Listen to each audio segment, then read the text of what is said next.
Alright guys, here we are, back again with a late night stream with Try.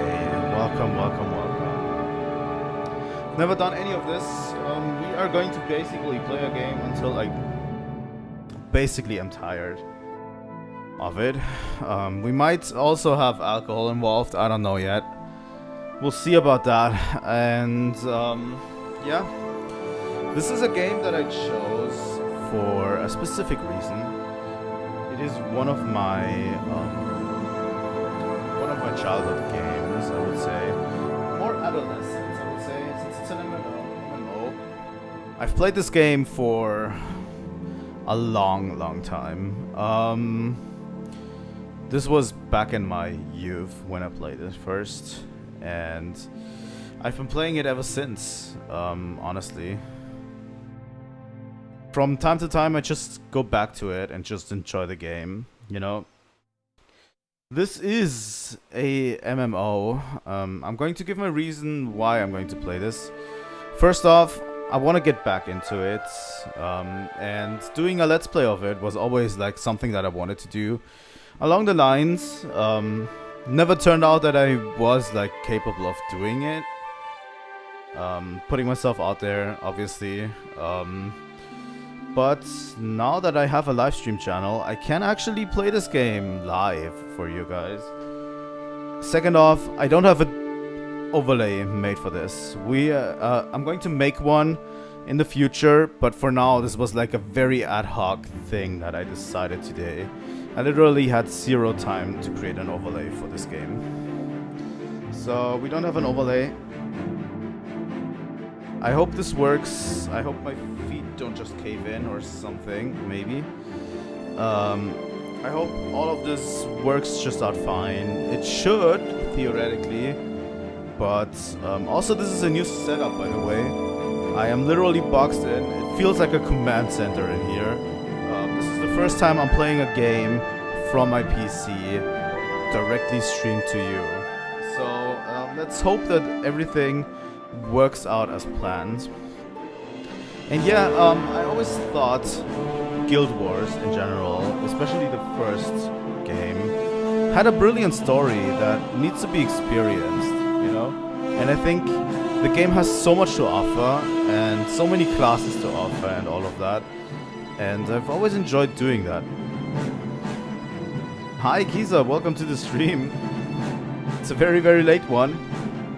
But yeah, I always thought the game had so much to offer, but people don't play it anymore, obviously, because it's basically dead. The developers were gracious enough to let the servers run. So the game is not developed anymore. There's like literally one person on this entire staff.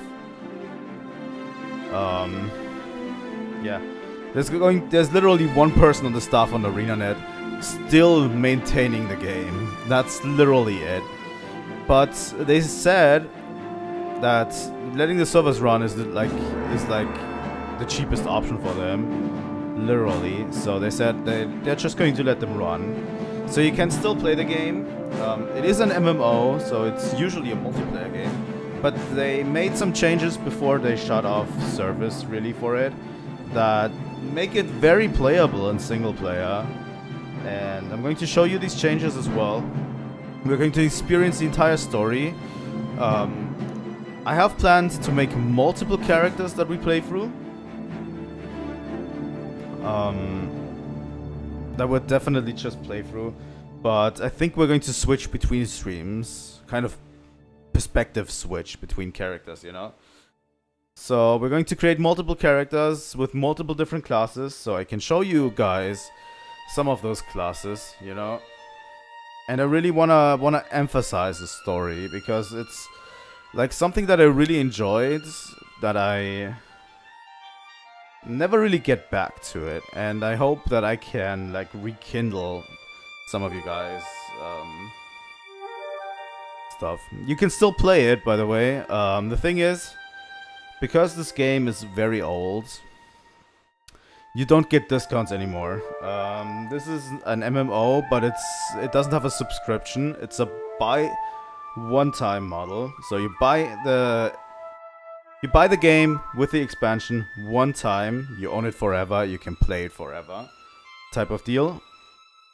It still costs $40 for everything. So you have the expansion, you have all of the expansions and everything for $40. It still costs that because the game's literally dead and no one cares anymore. They literally don't do discounts anymore. So you'll have to bite the bullets and pay like the $40 if you want to participate. But that's okay. We're going through the campaign. I'm going to show you a lot of stuff. We're going to read a lot of text. Obviously, it's a very old school MMO, very text heavy at times. But we're going to get through it, I think. I'm hoping. And yeah, I'm super stoked to be here. Super stoked to be here. We're going to play until I just literally like fall asleep. Fall asleep on here, you know.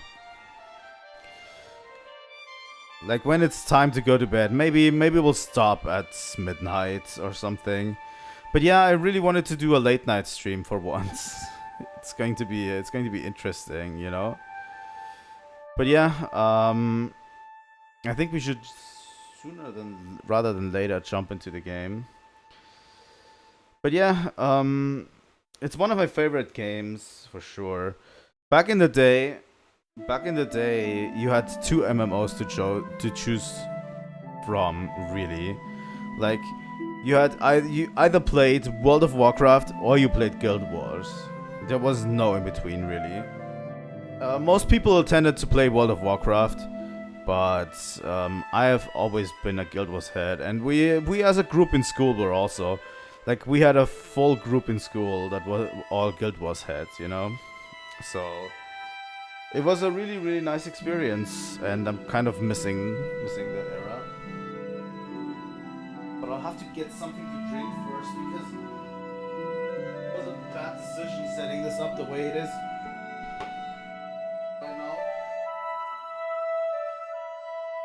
I swear to God, some of these tunes have very, very strong inspiration in other games that I know. Really.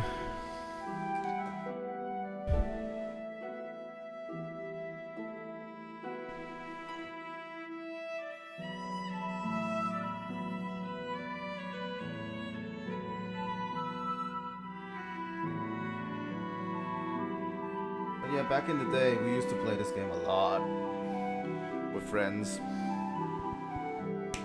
and it's still very much playable. It still holds up.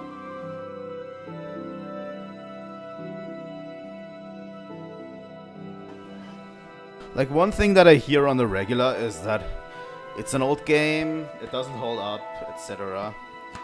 But that's not true. It still holds up, you can still play it. It's a very nice game. And I would suggest, you know, if you're interested, you give it a try or something.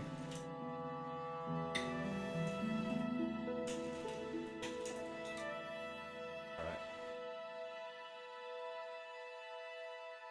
Let me just make this right here. I'm a little bit more limited in mobility this time around, you know, so making a drink for me will take a little bit of time. But I don't want to go thirsty.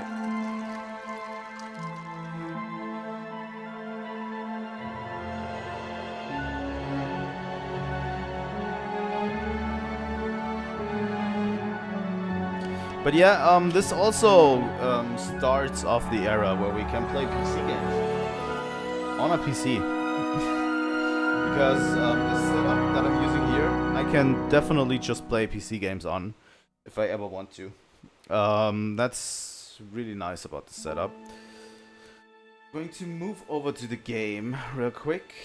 Let me check this. Log out. It will feel a little bit different than what I'm used to, but I hope I can accommodate.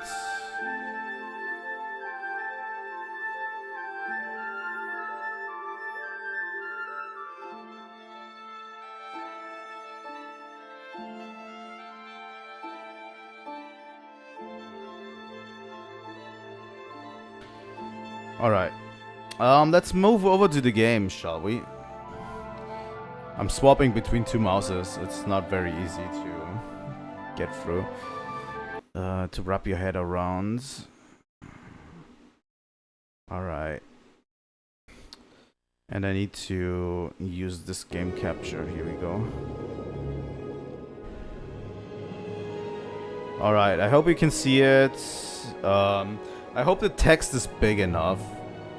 For me, it's definitely big enough to read. And I hope we'll be able to play the game this way, and you can actually read the text, you know, as well.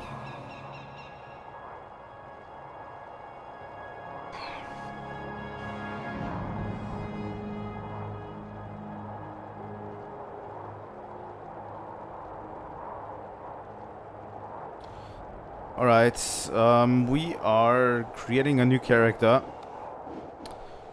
By the way, Guild was, at the beginning, was conceived as a very PvP heavy game. Especially in the beginning, as at its conception. You can see it definitely in the first campaign that they wanted to make it a very PvP heavy game. But they kind of switched over to making it a PvE game more closely in the future expansions. Let me quickly check on something while we're here. Alright. The music has always been nice, and for me, this game was always better than World of Warcraft. But yeah, the comparisons always shine through. So yeah, we're starting off with Prophecies, obviously, which is the first campaign of the free. So we start over with Prophecies. And here are our 6 classes. I'm going to introduce them as we go, because it's very easy to get lost in them. But yeah, I always loved the selection of the first classes. We're going with our first character, which is going to be a warrior. We're going to have it male. The problem is we're going to create Crichton characters only, which is kind of weird. But yeah, the color palettes are very limited to. Let's make it a young one. Why not? I'm not that into male characters mostly, but I'm going to give you like an option of male and female characters, since we're going to create at least 4 of them for now.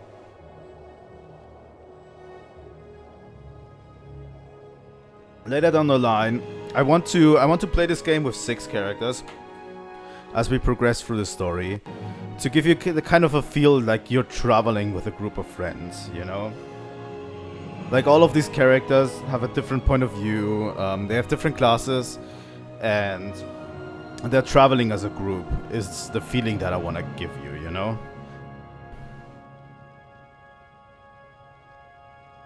Okay.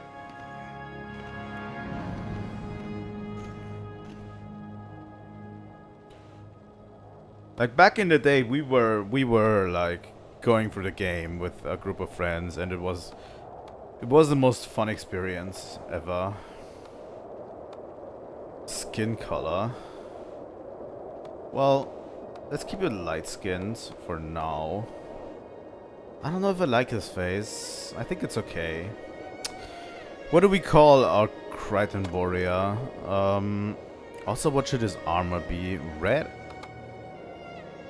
I think so. Going to make it relatively large, especially since it's a warrior.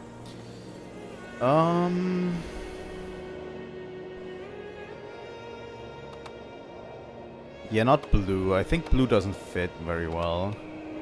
Probably red should be fine. We need to think of a name though, and I don't know. I'm always struggling to come up with names. I think we might just call him Nara for me. And I don't know. We need it has to be a unique name. And it needs to use 2 words. What is a good second word to use? I've always struggled to come up with these.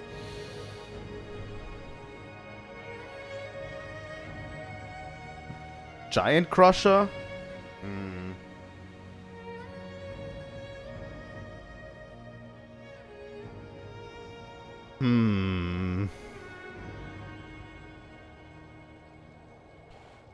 It has to have something to do with strength, I feel like.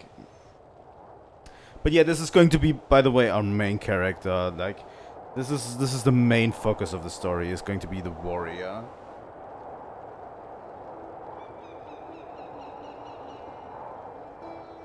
But it's supposed to be this group of heroes, you know.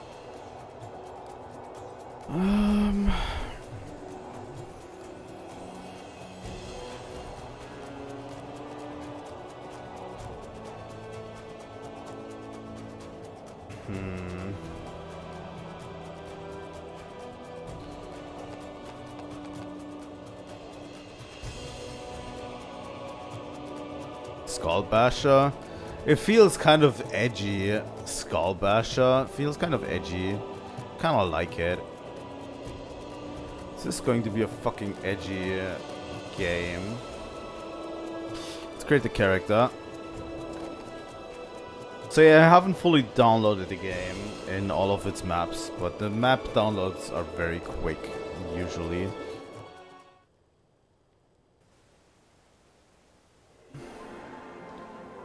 I don't think they have voice acting. The last day dawns on the kingdom of Ascalon. It arrives with no fanfare, no tolling of alarms. Those who will remember will speak fondly of the warm morning breeze.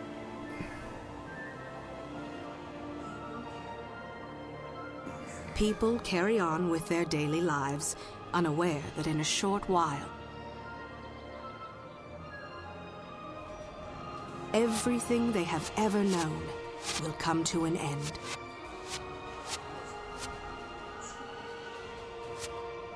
Scribe?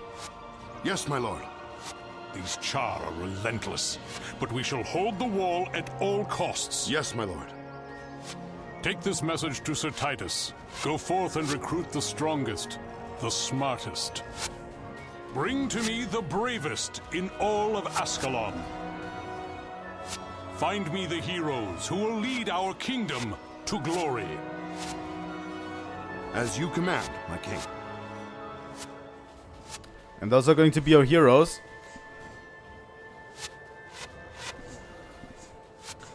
I thought of like a way to do it in the future where there are some hero slots you can buy. They are kind of expensive though. Like you can buy upgrades to your account, but some of them are pretty expensive. And I really don't want to get into this, you know, too much at the moment. Alright, here we are. This is our basic UI. I'm just going to walk you through it.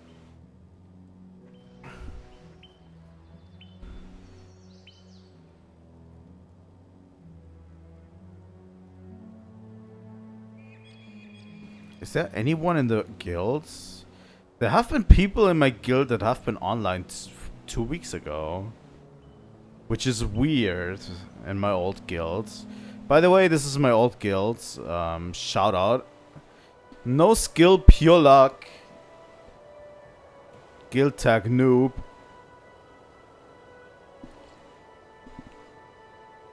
This is my old guild that I'm still part of. But yeah, this is what my friends in school used to make. This is our guilds.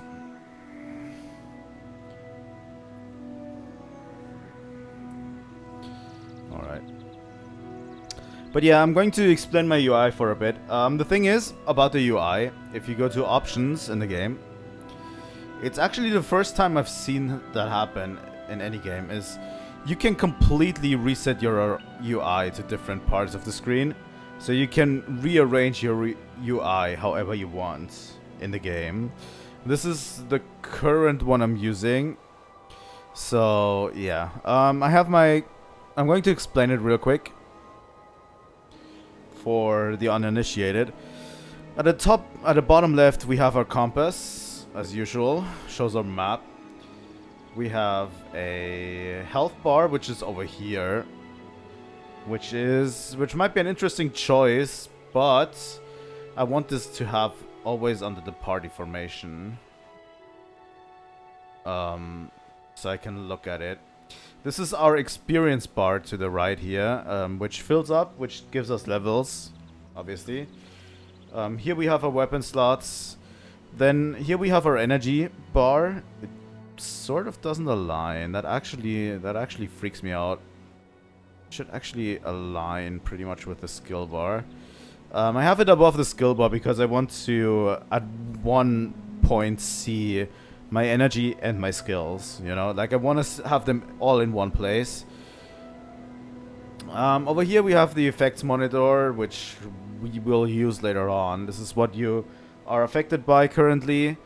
And down here we have our skills.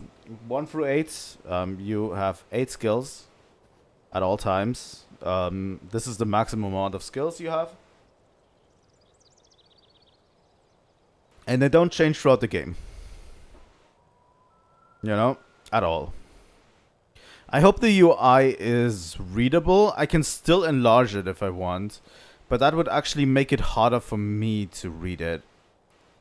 So yeah, if I go into graphics section, I can set the UI to this. So it probably would be a little bit more readable for you guys. I think it's okay. Yeah, if I rearrange it a bit, it might be okay. Let's do that. So everything is a little bit bigger for you, so you can read it as well. So you can read the text as well as we go. You move this. I think the skill bar and stuff is okay. I always have it in the middle. Very easily accessible. Effects monitor should be around here. Let's make it a little bit bigger, maybe. Upkeep monitor. Party formation. In-game clock is okay. Mission goals. Mission status and score display. I'll take that. The experience bar needs to get over there. What is the... Why is there an options button? I don't get it. Mission progress. Effects monitor.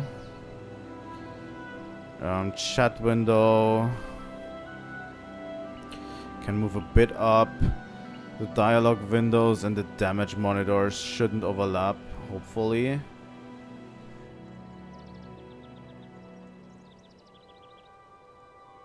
Hopefully.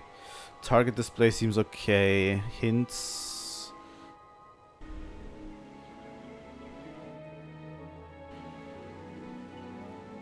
Alright. Trade buttons. Compass. Alright.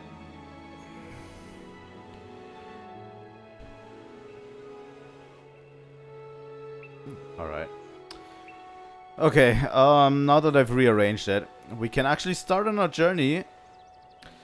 So yeah, you use WASD to move, as with any game, but you can also click on an area to just automatically move. If you hold down the right button, which is used to move the camera, the right mouse button, and hold down the left mouse button, you can actually walk just with using mouse controls. Literally just by moving the mouse. The character runs automatically.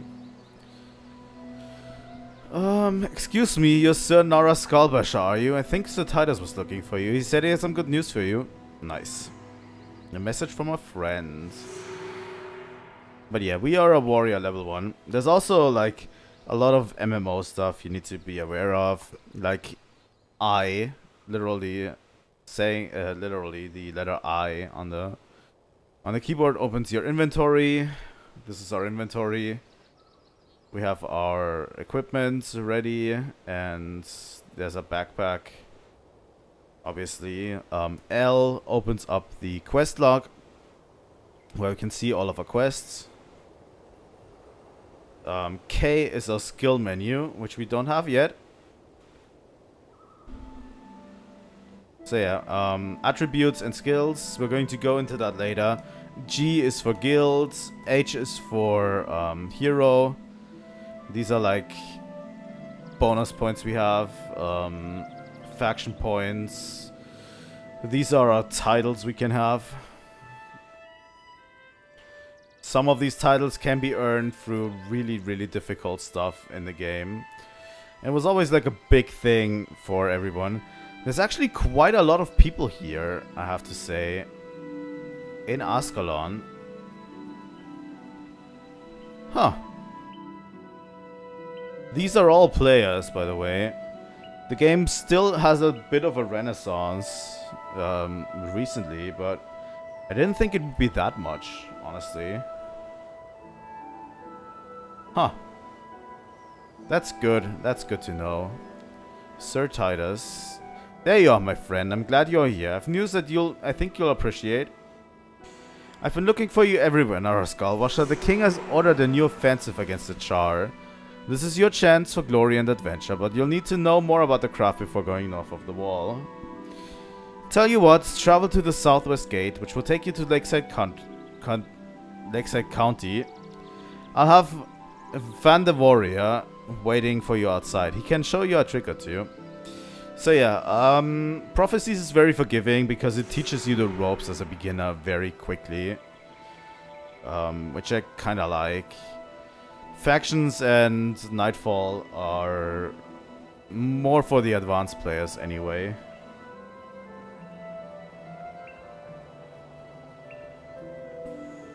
It is, the thing is you need to consider is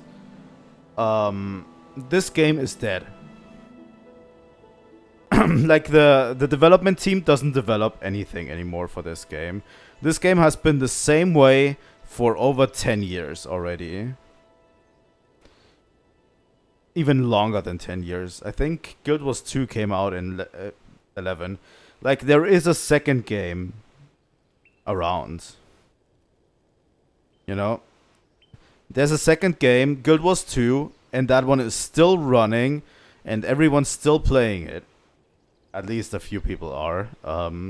Still has a pretty healthy player base.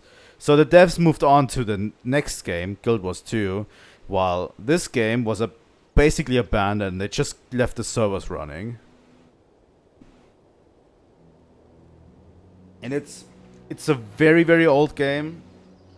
But, you know, people are still playing it. Which is fun, you know. Like, there's literally nothing to get. Like, there's no economy in the game. There's no new stuff. There's no skill rebalancing. Nothing, really. That made this game out to be, like, a big one, you know? Back in the day. Like, people always like this stuff in the game. Like, skill rebalancing. Finding new ways to grind. Get some really, really good armor. There's nothing going to come into the game anymore. It's gone, you know? My friend Miller Upton lives in the southwest. Sure, I'm going to give your friend something. But yeah, you can get a bunch of quests here too. I'm not going to read all of the text out loud because obviously it's a lot. But yeah, let's talk to Prince Rurik. Well met, young warrior. It's a glorious day to be alive, is it not? I know some might think of these as dark times, with the Char threatening us from the north. But Ascalon is the greatest nation in Faerteria. We shall never fall before the Char. Never. Sure. But yeah, obviously, people are not playing the game anymore as such, but it still has a healthy player base, and that's actually really good, honestly, you know. I like that it still has a healthy player base that you can interact with, you know?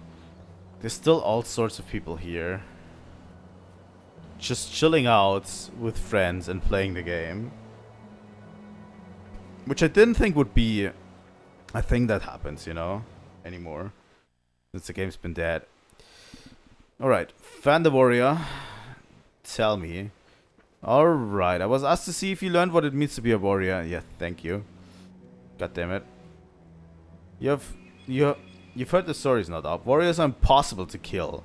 They're capable of incredible feats of endurance and they're deadly in close combat. Listen to what I have to say and learn to accomplish all these feats and more. Sure. Live through this and you get on your well. A horde of scale has appeared on the river. Get down there and take care of them. And I mean all of them. When you're finished, report back to me.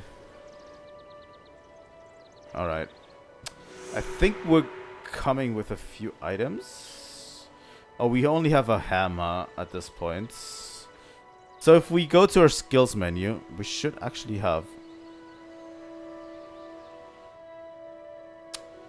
Really? They don't let you explore... they don't let you do skills here. But before I do this quest, I want to actually get all skills. That we just got. Oh, you... I'm dumb. You obviously get the skills through doing the quest. Okay. Oh, it's been a while since I played this, by the way. But yeah. The thing about this game is, the game is absolutely beautiful. Like, look at this. It's still pretty gorgeous. Even to this day, I would say. Back in the day, it was like one of the most beautiful MMOs you could even fathom. But it's still pretty beautiful. So there's the river scale. Let's go and bash some heads.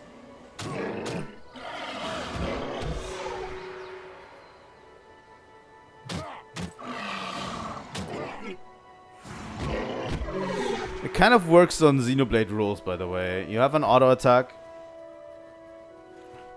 And then you have skills that you can use. Alright. That should be all of them. Okay. Some of my mannerisms will come back in that I just developed just because of muscle memory. But yeah, this could be like a chill hangout game, I would say, in the future. The only problem here is, if I have to use the bathroom, I have to get my way out of here. Really. Frenzy stands for 8 seconds. You attack 33% faster, but take double damage and healing signets, obviously.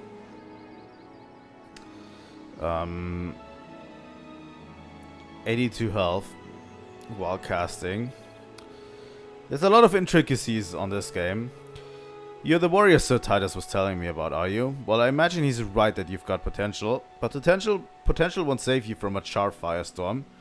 Experience will. I suggest you head southwest to Ashford and talk to Devonna. She's bound to have a task. Sure. Let's travel. So yeah, we have our first set of skills down here. Healing signets literally just heals us, but we have like less armor while we do it, which is like the biggest stat that a warrior has. Warriors have very tough armor, you know.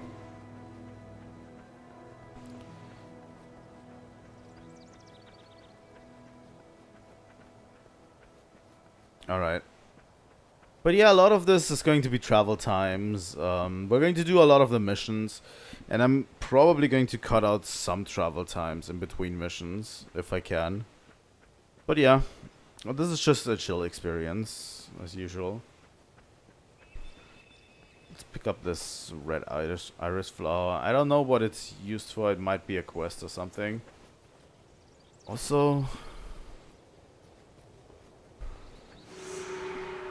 this is, by the way, our bigger map. We can open a bigger map, and we can just It's southwest here.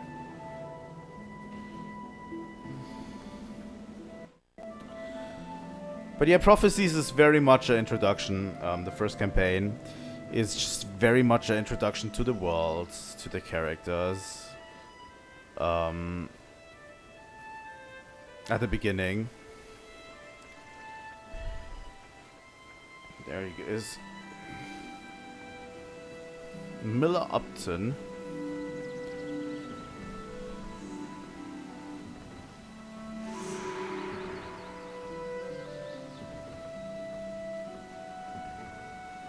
All right.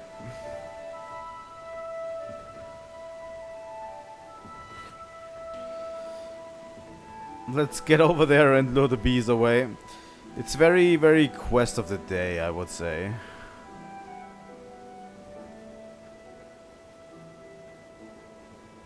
At the beginning. But yeah, that's basically because we are explaining everything. We're getting explained everything.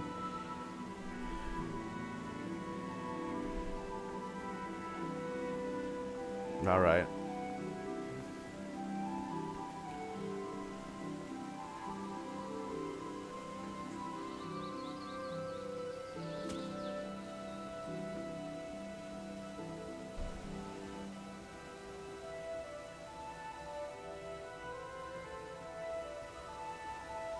I've done it.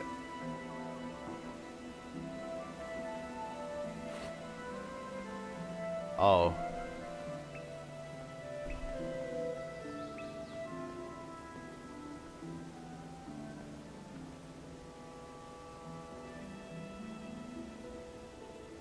Hello, swarm of bees.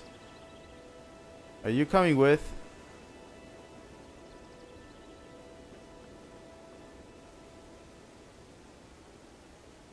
Are you both stuck?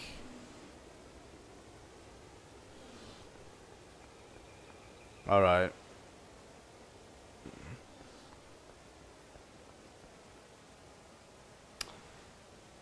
You know what?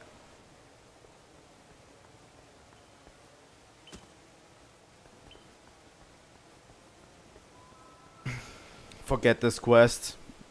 Fuck it. Alright, Devona.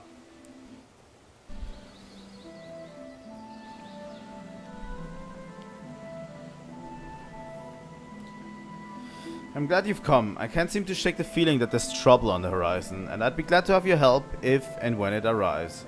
In the meantime, there are plenty of people here who need assistance with one thing or another. I'm sure you find the lessons you learn here very invaluable in the future. Sure. I've heard talk among the townfolks of unsettling rumors coming from Mirak, the scribe. Instead of babbling to random strangers, he ought to send word to the authorities if he's come across something truly important.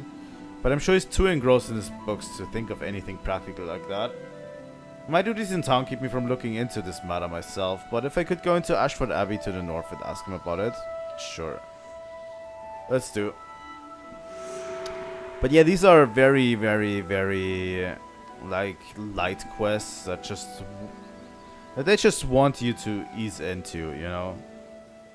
Like they want you to get eased into the world and stuff. And yeah, Ascalon is a very, very peaceful place. There's like just some critters about or something, but not really something big and scary.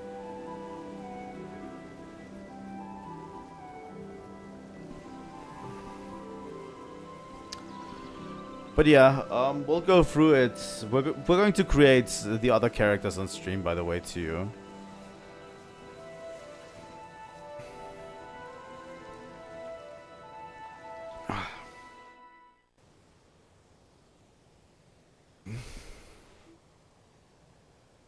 All right.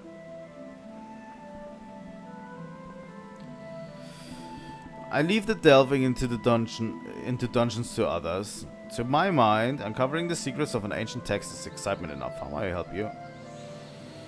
Devona sent you. Bless her. She knows I could use the help. I have an important message must be delivered to Armin Sabelin in Ascalon City. I received a vision from Duena. She warned me that something dire is happening among the Char. City must be alerted. I'll stay here and see if I can divine any more information.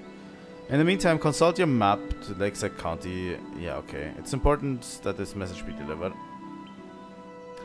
By the way, there is also 6 gods in this part of the game. In this game, Dwayna is one of them. Each god really represents like one of the classes. Brother Menlo, greetings, my child. Can I help you today? One of the tasks my messengers have been given is collecting the rare elements in Ascalon for study here at the Abbey. My young friend Paulus thinks he has discovered such a treasure in one of the flooded areas of the catacombs, but he cannot reach it on his own. Paulus, I see, is a smiting monk and not very adept at healing magic.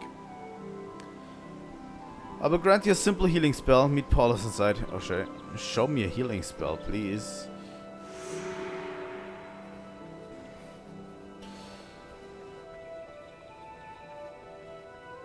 I think we're going to do this mission real quick.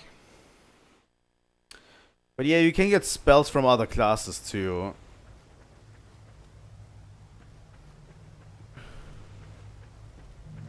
Gwyn? Is that you, Gwyn?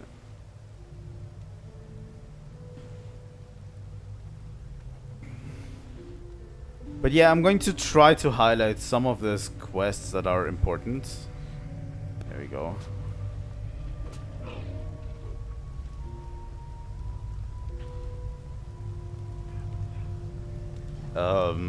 That might be important for certain characters in the future and stuff, you know. And I hope I can adequately get the story across with that. There is some side quests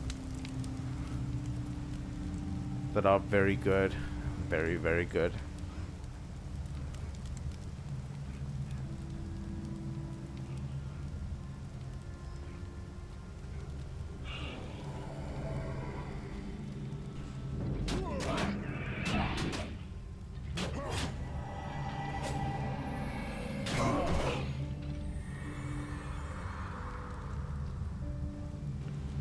But yeah, it's definitely going to be a very chill stream, you know. It's going to be mostly a chill session, I would say.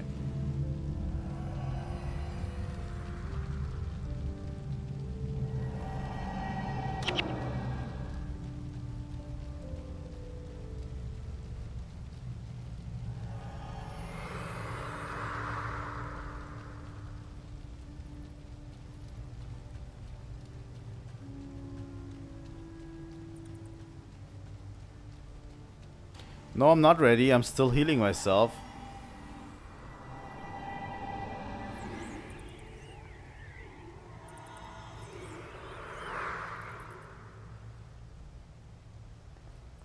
Where are we going, dude?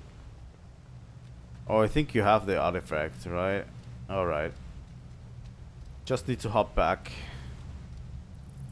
And then we should be fine. I'm already getting tired, by the way, a bit as we do this. But that doesn't matter to me. But yeah, this is a game that I wanted to play for a long time, but I couldn't figure out the format, you know, because it is an MMO. It has like long-winded stuff on it, and I think we might do more of these streams that are basically taking place at night, you know.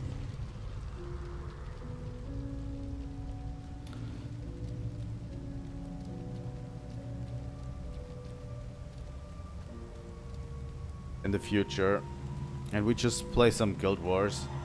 Why not? But yeah, I can play PC games this way. It might just be better in the long run if I use a keyboard instead of my laptop keyboard. But yeah, that's something for setup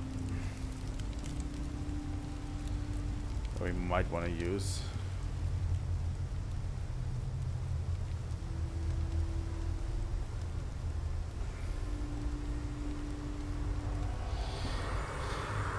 We'll have to see. We'll have to see. We're going to change characters around quite a bit as well.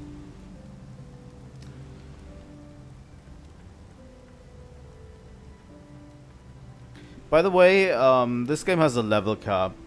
All of this game has a nice. This game has a level cap of level 20, which is not very large, and it has a generalized level cap. So level 20 is literally the last level you can go. We're not going to get it. We're not going to become a monk. But yeah, level 20 is the max level you can hit in all of Guild Wars 1. You know, they didn't want to hinder themselves with level progression. They want you to progress in different ways. But yeah, we can also travel, just fast travel really quick.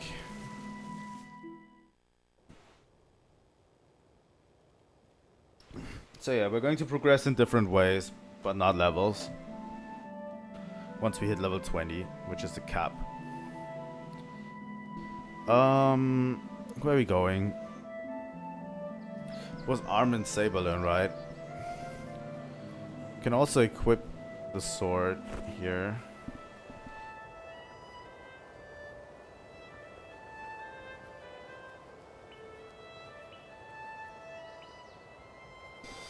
A message from Mirak, is it? Let me see that. This is grave news indeed. I hope he's mistaken about this. Dwayne, protect us if this information is accurate. If such a thing is even possible, then King Adalbern has ordered this offensive against the Char. Not a moment too soon. We must not lose the fight, I tell you. We must not lose this fight. So Titus wants you to take on a second profession before you face the Char, right? I think he is right to say so. A second profession gives you access to all of the skills and most of the attributes of that profession. This is a big decision, not to be taken lightly. You might wish to see trainers for several professions and learn a little something about them before setting on one. So yeah, second profession is you are not bound to just warrior in this game. A second profession means you can be a warrior and something else, you know?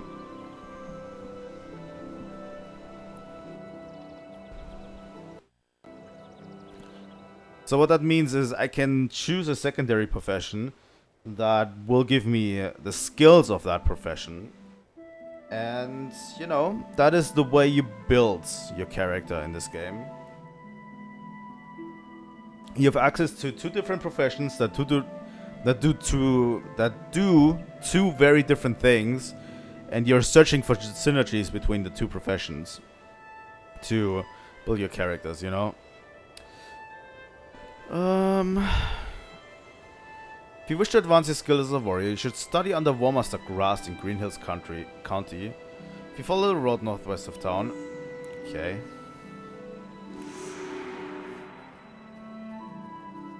But yeah. This is like one thing. You're not just a warrior in this game. You can be a warrior and a ranger, for example.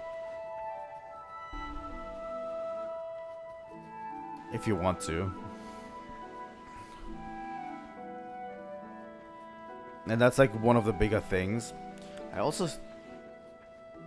got a shield. So yeah.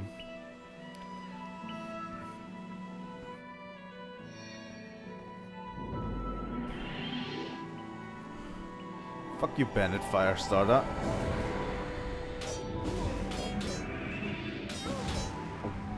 Whoa. Really?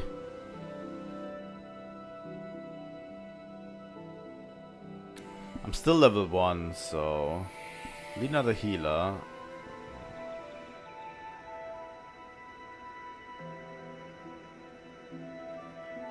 The thing is, if you die, by the way, out in the field, you're not instantly going to be thrown out of the instance. So yeah, this game is just instanced very heavily. So you have like a city, but if you go out in the field, you're only going to have party members. Every time you go out in the field, it's only going to be your party members. So it's I don't know, it's a very weird MMO in that sense. That it feels more like a single player game that was like made into an MMO by just you can play with a lot of people if you want to.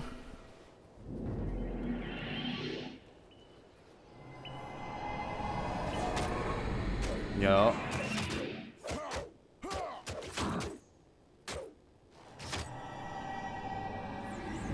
But yeah, it almost feels like a single player experience because everything is instanced. Obviously, you're supposed to go out with friends, but you have NPC allies that you can use in the future as well. You know?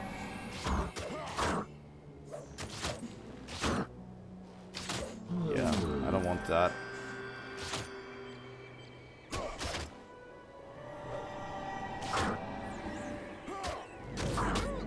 Get knocked down, idiot.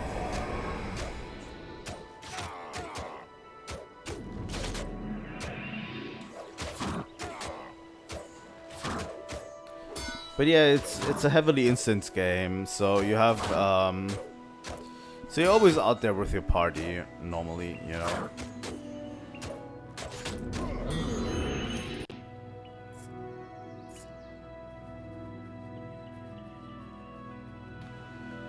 I don't know how to explain it that well, but yeah. I have a personal favor to ask of you. A good friend of mine has gone missing north of the wall. He's a ranger by the name of Ben Wolfson. He was on scouting mission and was separated from his outfit when they came under attack from a char patrol near Pike Square. Ben's a survivor. I feel certain he's alive and I'd go after him if I could, but I have orders to remain here.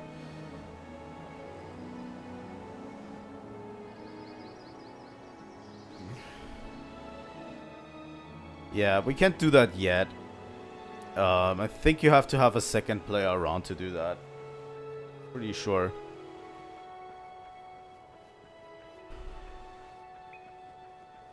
Let's see where we go from here. Let's put that one into sword mastery. Swordsmanship and 1 point in strength. I'll take that.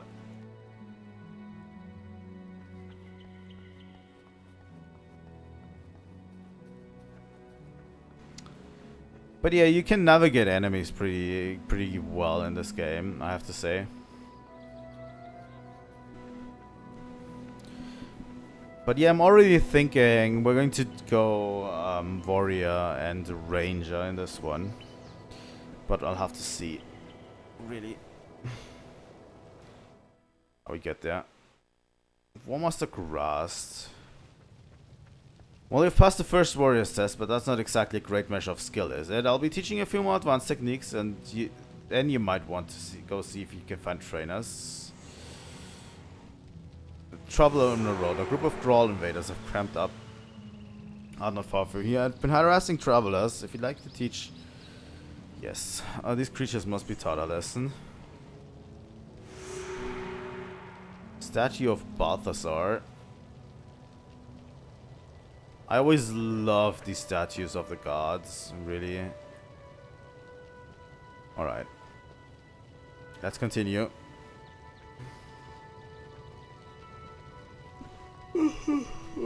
Sorry. Are we outside? We are outside. Okay, I can't rearrange my skills right now.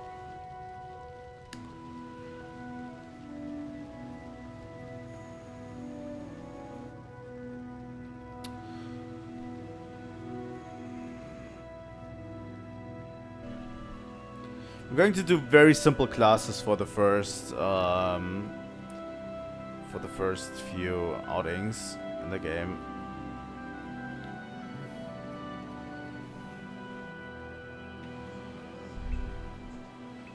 Let's build up adrenaline for this one.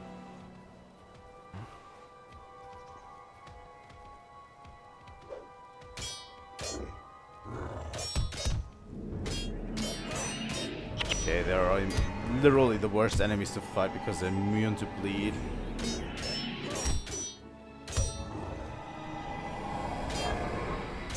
we'll see how far we come today. I definitely want to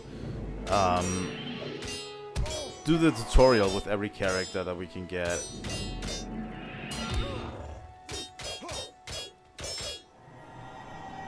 If I can. Alright. More to come, more to come. So yeah, let's take down these invaders here. The warrior is a kind of a special case, and we'll definitely see that once we hit other professions in the game. The warrior has less energy than most other characters to use skills, but they have a unique thing going on with which is adrenaline, which builds up through attacking instead of like regenerates on a bar.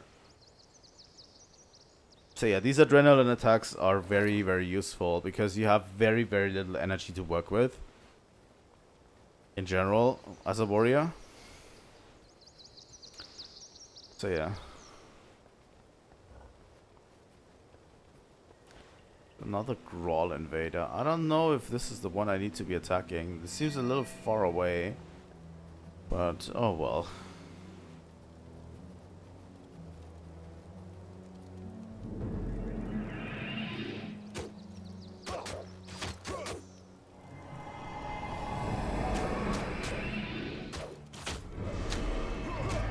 Alright. That seemed relatively easy. I'm going to like keep it very brief with every character.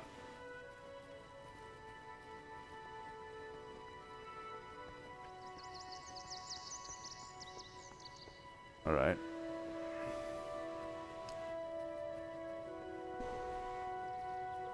I don't know what else to do, guys. But yeah, if I can muster myself to wake up tomorrow at 10 AM, we're going to play Donkey Kong Country 3. So yeah, if I can get up at that time, we're going to play the game. If not, nice. Where can I learn more skills? Warrior. Duke Barradin can be found here in Green Hills County on the estate to the southwest. Alright.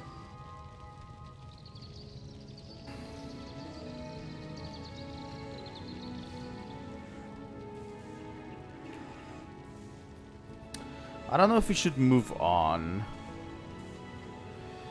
I think that might be a good idea. Let's go to Ascalon City. We're only level 2, but that's not a problem, really, in my opinion. The tutorial is very quick, you know.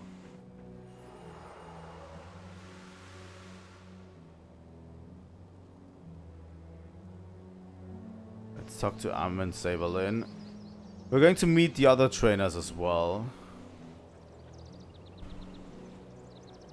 But second profession. We're going to take the Ranger. Thanks, I'll be on my way.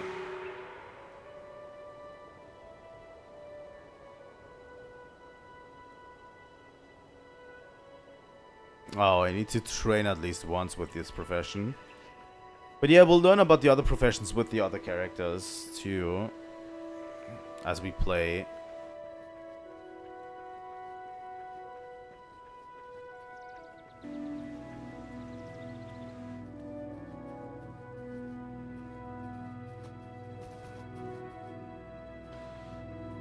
Alright.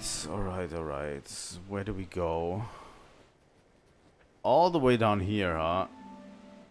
Are you going to make me walk all the way down here?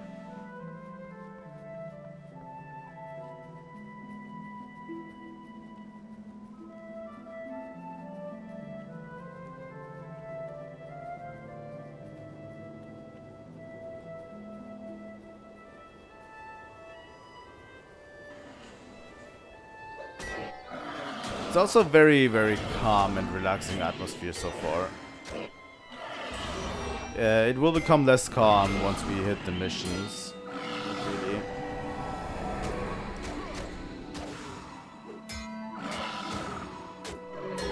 The missions by themselves make up most of the game's story.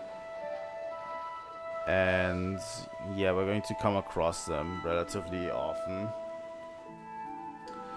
It's like the real meat and potatoes of the game, in my opinion.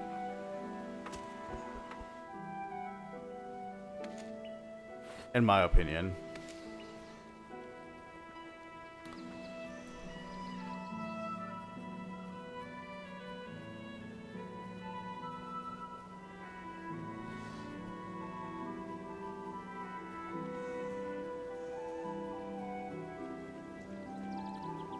Who are you?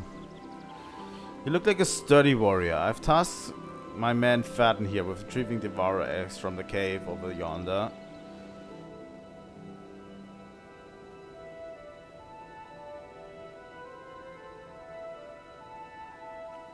Sure, I guess.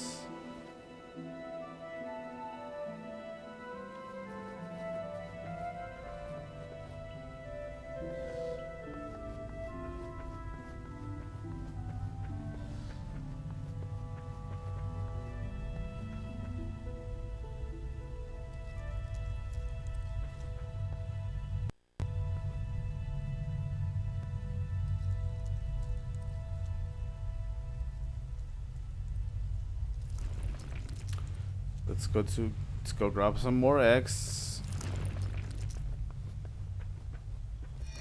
Alright.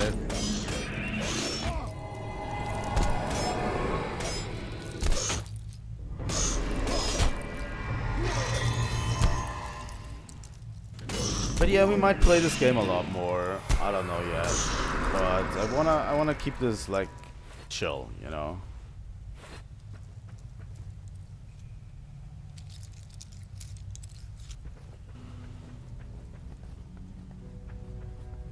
They can.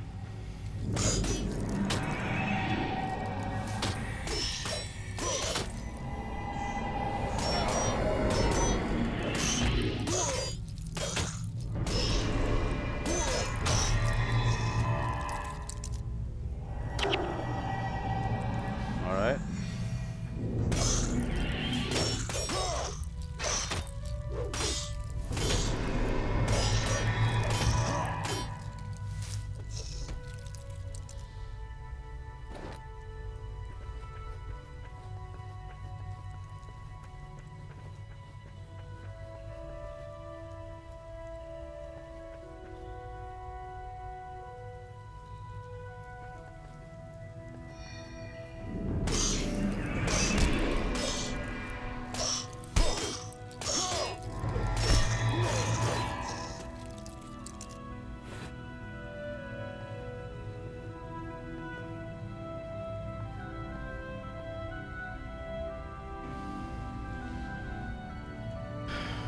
I'm getting super tired, guys. I don't know if this is going to be like a thing. I don't know if I can do a much commentary the way I am right now. But yeah, we're going to close this off really quickly, I feel like.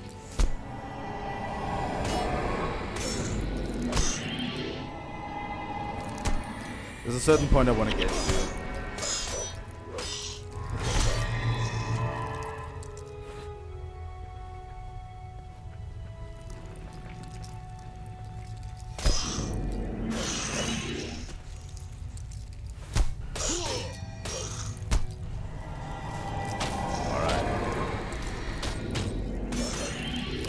Yeah, there's just a point that I want to get to, kind of. Like, there's a good stopping point to get you guys like into the game proper, and I want to create all of these characters still, and because I want to have like the character selection on screen most of the time, and I want to talk about the characters too.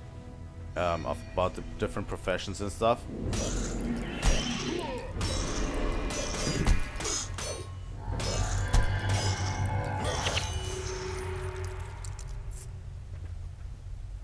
think I also got a shield that's just better than mine. Nope, it's not. The swords? 3 to 4, yeah, no. But yeah, warriors are kind of like your average dumb brute type of deal. You know? You just run into enemy hordes and you smash some skulls in. That's the warrior way, you know?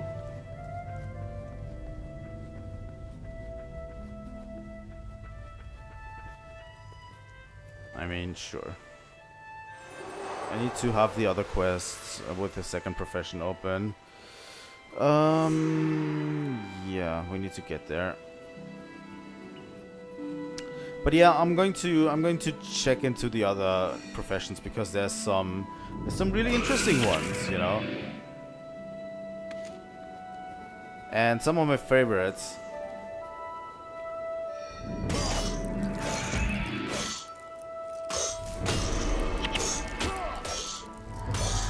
But especially the character creation, I want to be on screen, so I can introduce you guys to all of the characters.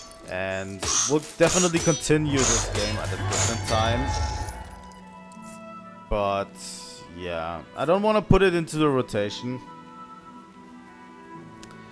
like immediately. I just want to, you know, like I'm not going to put it into the regular game rotation at all. We're going to play it sporadically from time to time. Whenever I feel like doing like a chill stream where we just do some stuff here.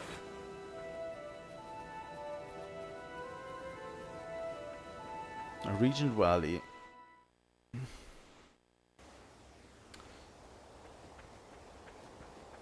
Alright.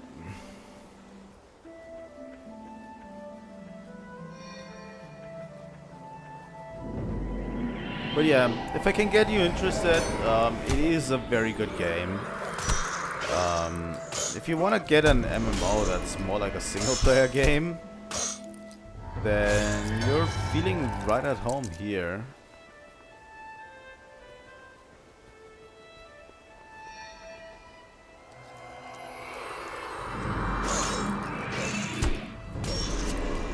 And there's like tons of interesting stuff. Like that's not what I want to convey. Like it's like a single player game. The story is really good. As you might have noticed, the music is also really good. You know, the art style. I like the art style a lot. You know.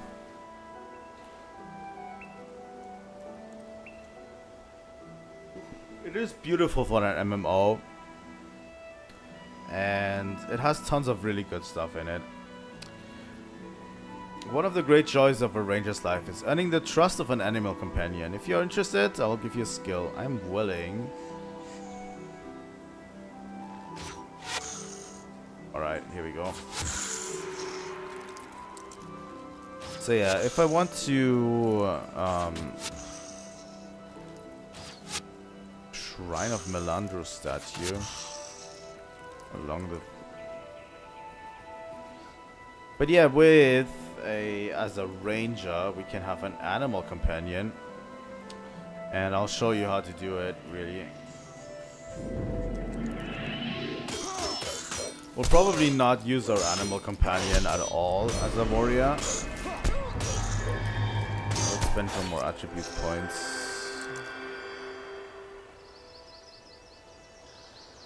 Because as a warrior, we don't really need it.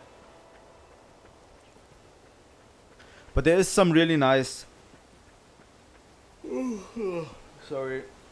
There's some really nice defensive skills from the ranger that I can use as a warrior to a great deal of effect.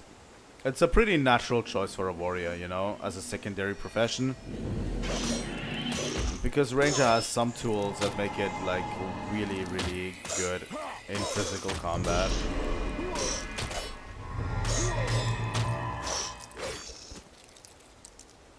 And I've always liked how the I've always liked how the skills of different professions synergize with each other. They are basically made that way, to synergize with each other. And the devs have been trying so hard to balance the game. And it never really worked, you know.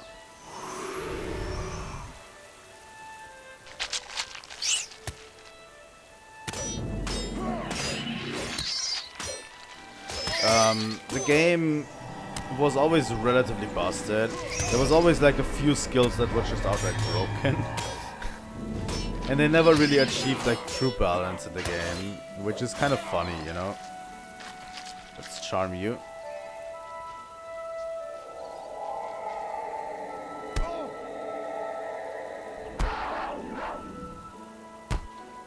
There we go. Now we have a level 5 pet. Nice.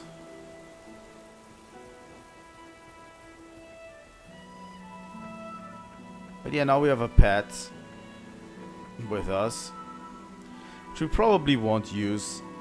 But we could actually use it for now. It's a level 5 pet, I think. So we'll actually do a great deal to our enemies, I would say.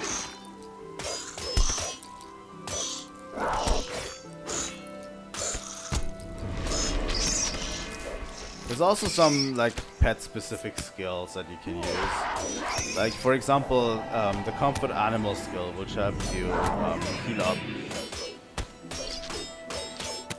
up your pet a bit.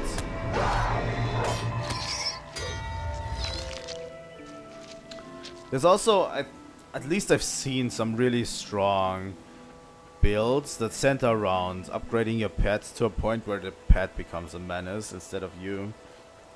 So yeah, we'll look into that later down the line.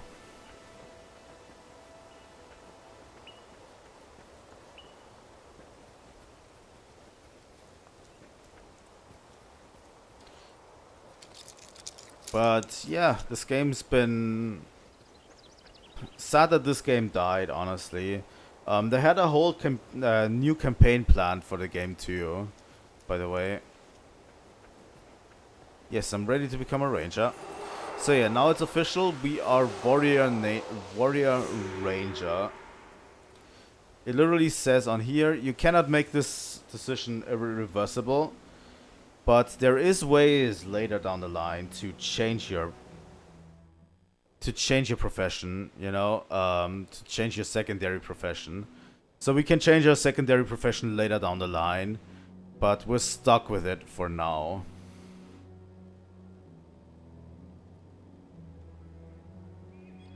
You know. But yeah, they did have another expansion plans. I think it was supposed to take us to a new continent. But then they decided to scrap that whole thing.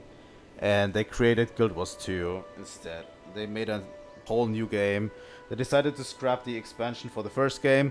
Then they pushed all of the efforts into making a new game with a new engine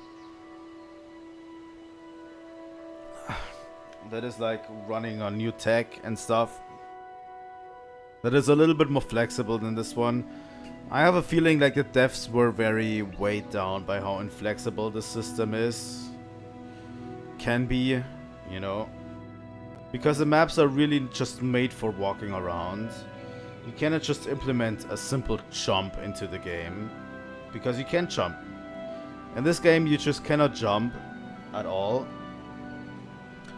So yeah, it's very, very inflexible in that way, and I think it was the right decision to scrap it. But yeah, it's sad It's a little bit sad because I just imagine what we could have seen with the game, you know,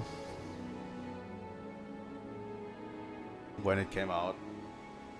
And honestly, I would love to see what the community could come up with if they would like release the source code or something to the game so that we can actually develop our own things. That would be interesting, you know. But yeah, let's log out.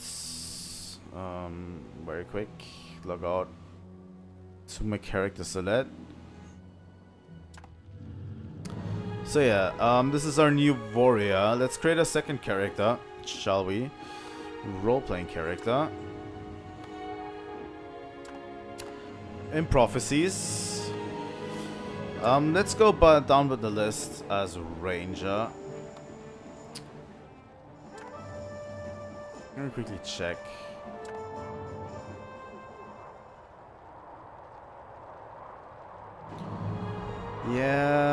Yeah, I'm thinking Ranger. I'm thinking male Ranger. We want to kind of keep a little bit of a balance here. Male Ranger.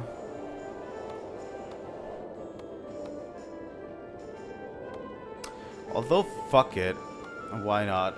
Let's do a female one. I always love the female characters a lot more in this game. I don't know what it is. Those are some wild hairstyles, I have to say.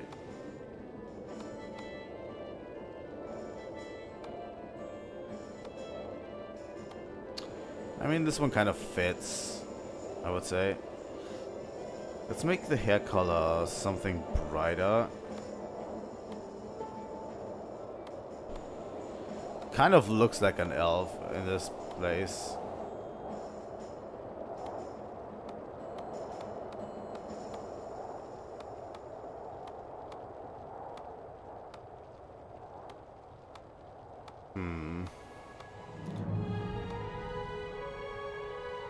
Let's make it like this. Ranger. I'm going for green on this one. We're not going to make it as... We're going to not make her as tall. What could we use as a name?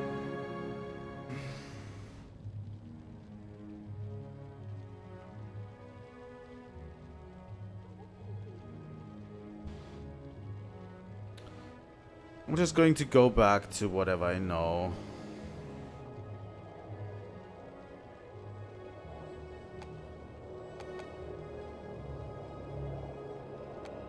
That should actually be a unique name, hopefully.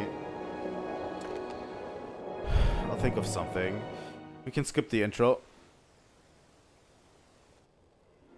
So yeah, this is going to be a ranger.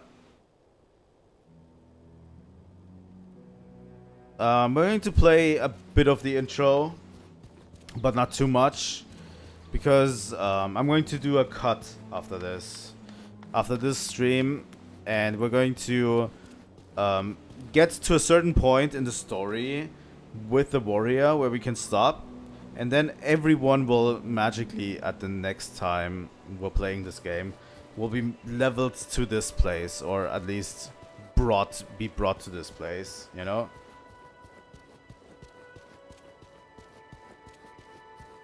I think I needed to talk to Sir Titus first.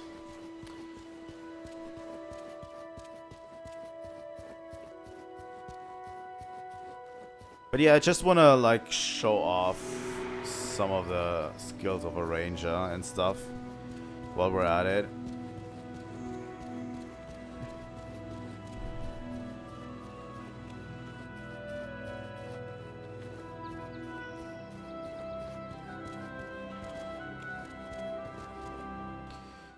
Artemis the Ranger. I won't let you down.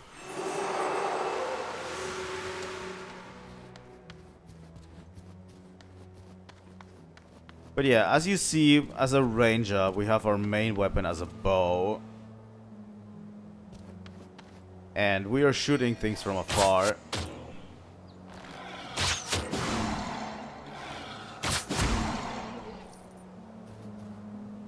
The bow has the slight disadvantage that your arrows actually have travel distance instead of, you know, they actually need to travel, is what I want to say, you know? So, for example, if there's like something in between you and an enemy, your arrows will just not connect.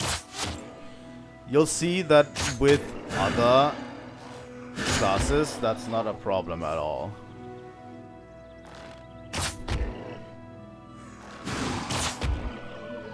you know. Also, I'm going to go take a quick look over the attributes. As a ranger, you have Beast Mastery, which is all about controlling and using your animal partner.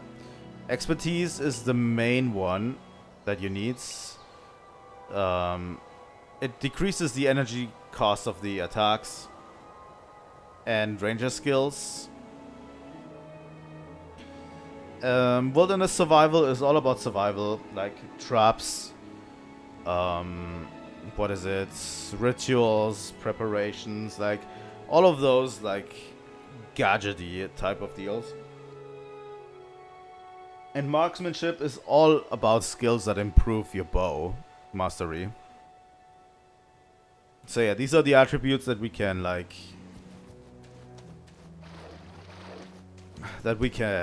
use as a ranger. Those might seem very few. These might seem very little few, but it's going to come together. Hello, little Gwen. I left my flute by the river, but there are lots of scary monsters there now. I don't know what to do. Can you maybe go and kill them and bring my flute back? Sure, I can do that. This is a very important quest that you can do here. Go back to Artemis the Ranger real quick to get our skills.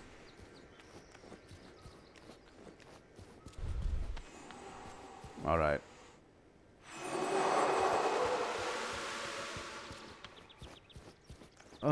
Gwen's flutes.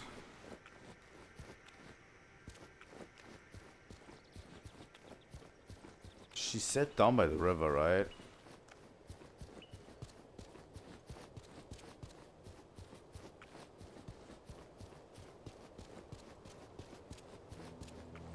Why doesn't the quest marker directly send me there? She said on the other side of the river.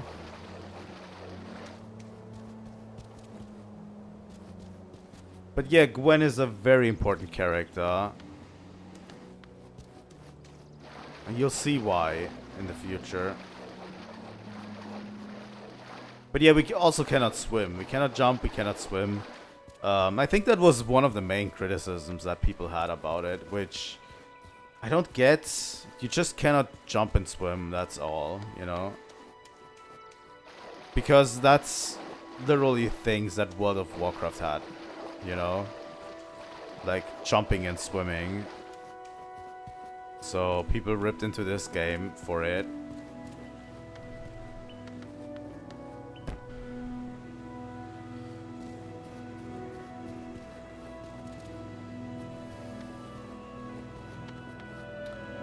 I don't fully get it.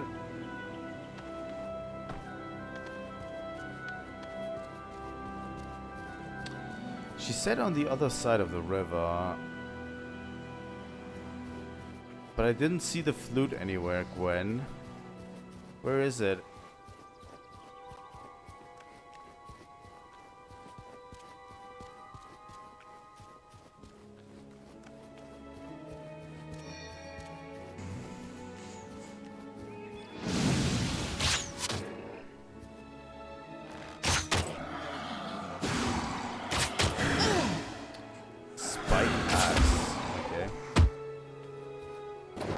There it is, the broken flute.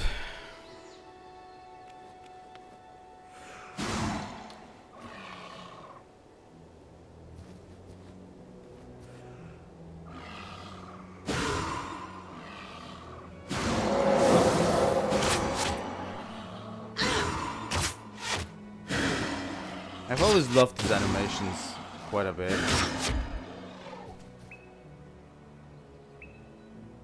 So yeah, that's the last thing I'm going to do right now.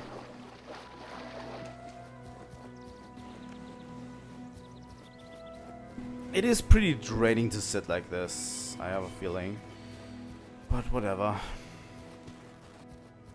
Hello, little Gwen.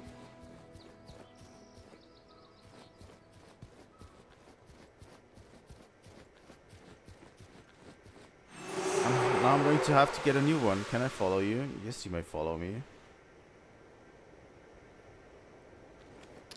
I don't know what to do with Gwen, really. I don't remember this side quest at all. But yeah. And this is literally the person we met before. Let me quickly log out. So yeah, let's create the next character in our story. And we're going to learn to appreciate all of them, by the way. I think each character will be like the focal point for each mission. So you get all of these different perspectives from different characters, you know, that are basically, they're supposed to be basically in the same team. So yeah, role playing, please. Prophecies. We're going for monk next. It has to be a female monk. I've been a very, very strong monk in the past. Let me see. I like this one. We're going to stick with the blonde hair color here.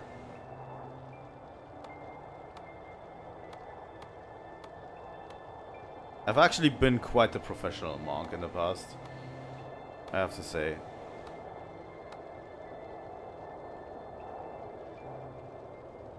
I think I'm going to do this one. There we go. Monk. How about this color on them? They're going to be very short.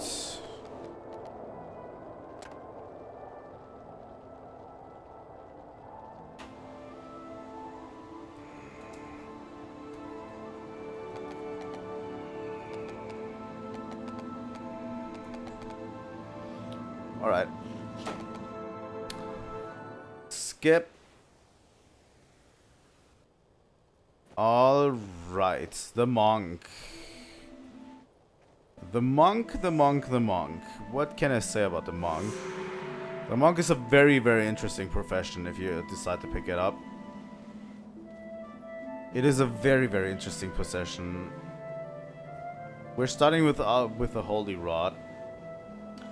This is our first casting profession, by the way. But yeah, we have 30 energy, 10 more than the warrior, by the way, as a monk. And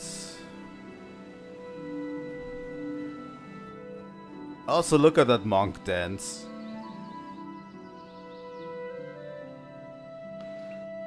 But yeah, the monk is your typical... Let's talk to Sigler the monk. It's a little girl named Gwen who I'm worried about. She seems to have wandered across the river and I'm sure she won't make it back. Roll the scale without some help. Please go lend her. Alright. So yeah,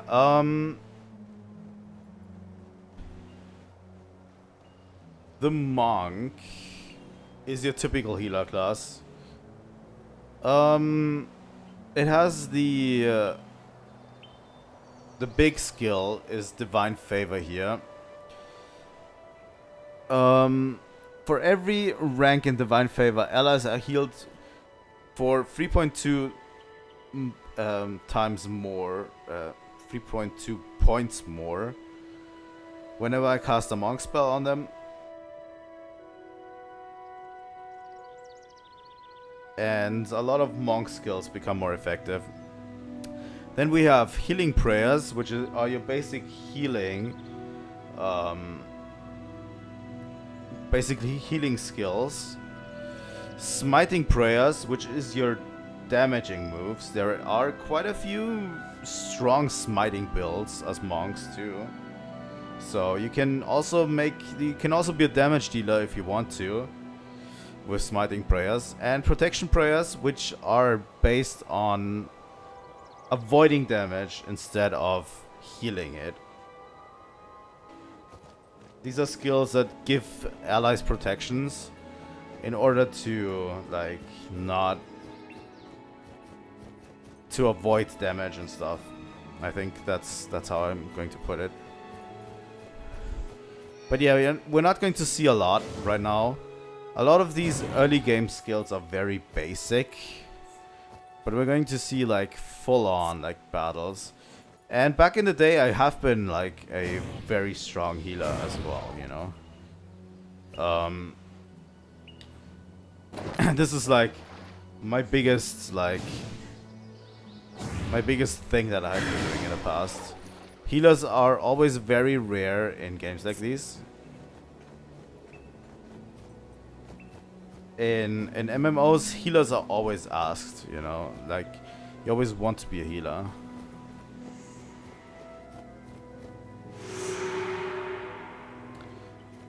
And they are very rare, and you find groups very easily as a healer too. Back in the day, and there was always a big point of being a strong healer, and I was a really good one back in the day. I was like doing some of the hardest missions and keeping my entire team alive as a single monk in the party. All right. Hello, Gwen.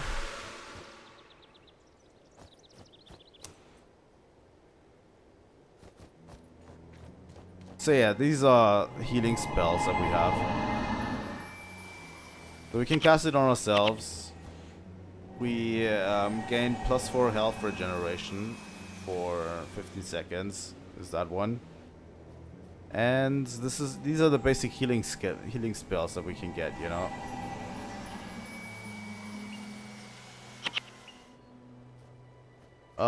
Very basic. I'm going to level up this monk.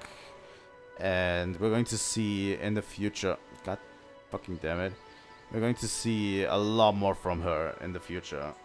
Let me tell you this. I always loved playing as a monk.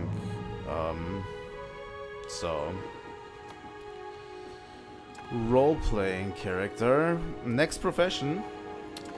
Prophecies still. We're going into necromancer. Nice. Necromancer is going to be interesting. I love that look. Let me tell you.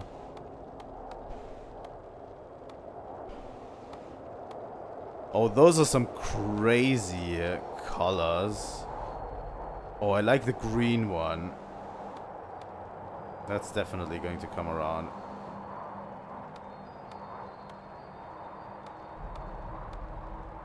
I think I might be going with that one. I want my necromancer to look competent, not edgy. I like this color. Necromancer. What are we going to do with you? In terms of coloring. I think that's a good color on you. Maybe. Although I like the green one too. But necromancers are very important in the end game too.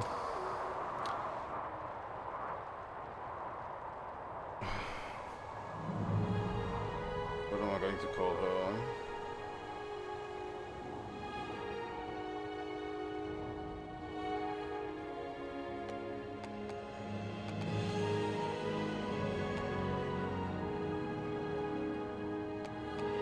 You know what? I'm going to keep the naming conventions of my really edgy, stupid names from the past.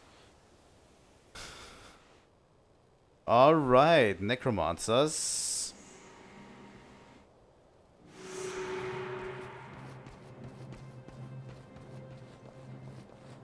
I had like very weird, edgy like naming conventions in the past for my characters.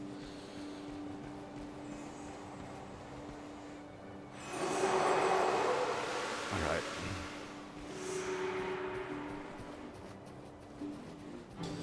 Looks good, looks good. Let's go out.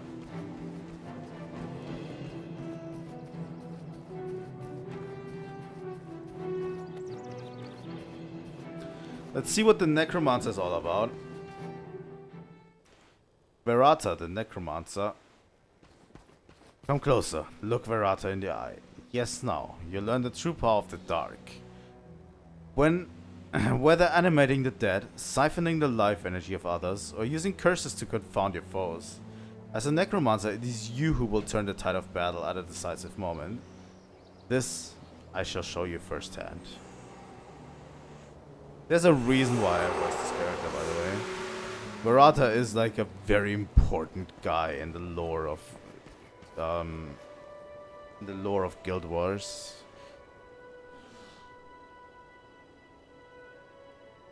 But yeah, as I said, there we have the skill points for Necromancer. Curses is the main one. Many Necromancer skills, especially Hex skills that reduce your foe's effectiveness in battle, become more effective with higher curses. So yeah, curses is basically the main one. Then we have Blood Magic, which is focused on skills that siphon the life energy of enemies. So basically, vampiric skills. Death Magic is more focused on animating the dead. So whenever enemy dies, they leave behind a corpse. And necromancers can animate them to fight at your side. And Soul Reaping.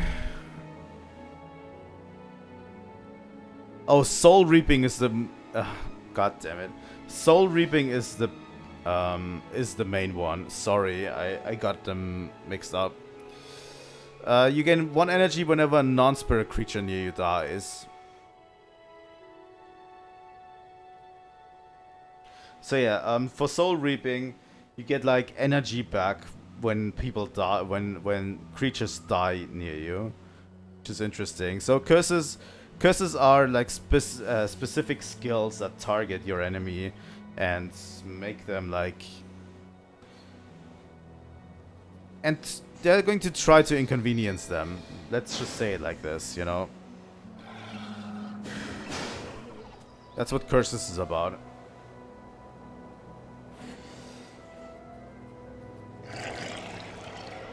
But yeah, next time, next stream, we're going to go a lot more deeper into those, especially since all of the characters are going to be out of the tutorial, so we can go a lot more deeper into what all of these characters can do, you know. But yeah, it's basically the same quest for all of them at the beginning.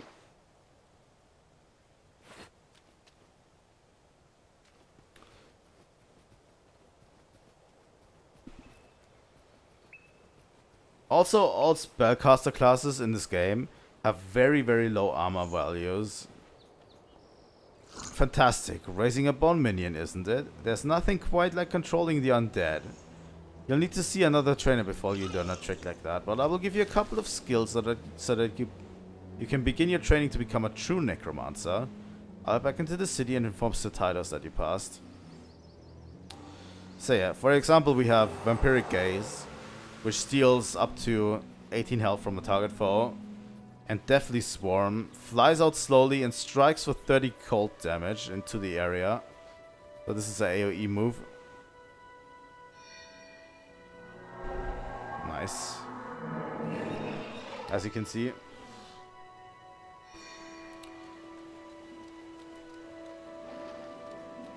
So yeah, necromancers focus more on lifesteal and reanimating dead corpses, which has some really, really strong synergies. That's why I said necromancers are basically the strongest class in the game, because they have some very, very, very strong synergies with other stuff, which you can't get with another class at all. So, let me get to the next character.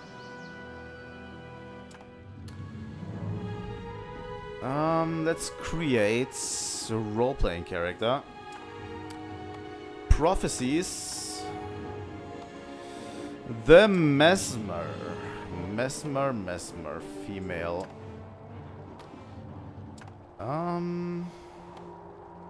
This face looks too dopey to take it seriously. I actually want her to look a little bit cunning. would say. I think this one looks fine. I just need to have a really good hairstyle. I think this one looks fine. The hairstyles are pretty limited for each character, so it's not as great, I would say. Hair color. Oh, I like the silvery gray on a Mesmer. Yup. She's going to also be pale as the next. Here we go.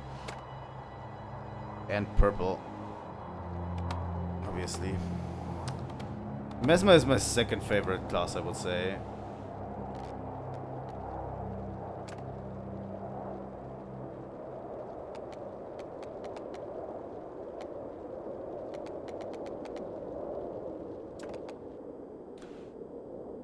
You'll see why. All of these classes, by the way, I really do enjoy. Like, they are very distinctive and they play very well, I would say. So yeah, we have a starter cane, chaos damage. They are very, very distinct classes and they play all very differently, but there's stuff you can do with each class that just makes them feel very distinct, and I love them, all of them. I think my least favorite one might be Ranger, but even then I played Ranger in the past and it was really good, you know. So I don't know. Sebedo the Mesmer. Sure. Before I teach you any skills, I want to know that you're up to the task. Hide thee to the river road. Yeah, please. So yeah, the Mesmer. Do you feel mesmerized? Because you're about to be... The main attribute of the Mesmer is fast casting. Fast casting decreases the activation time of your spells and signets.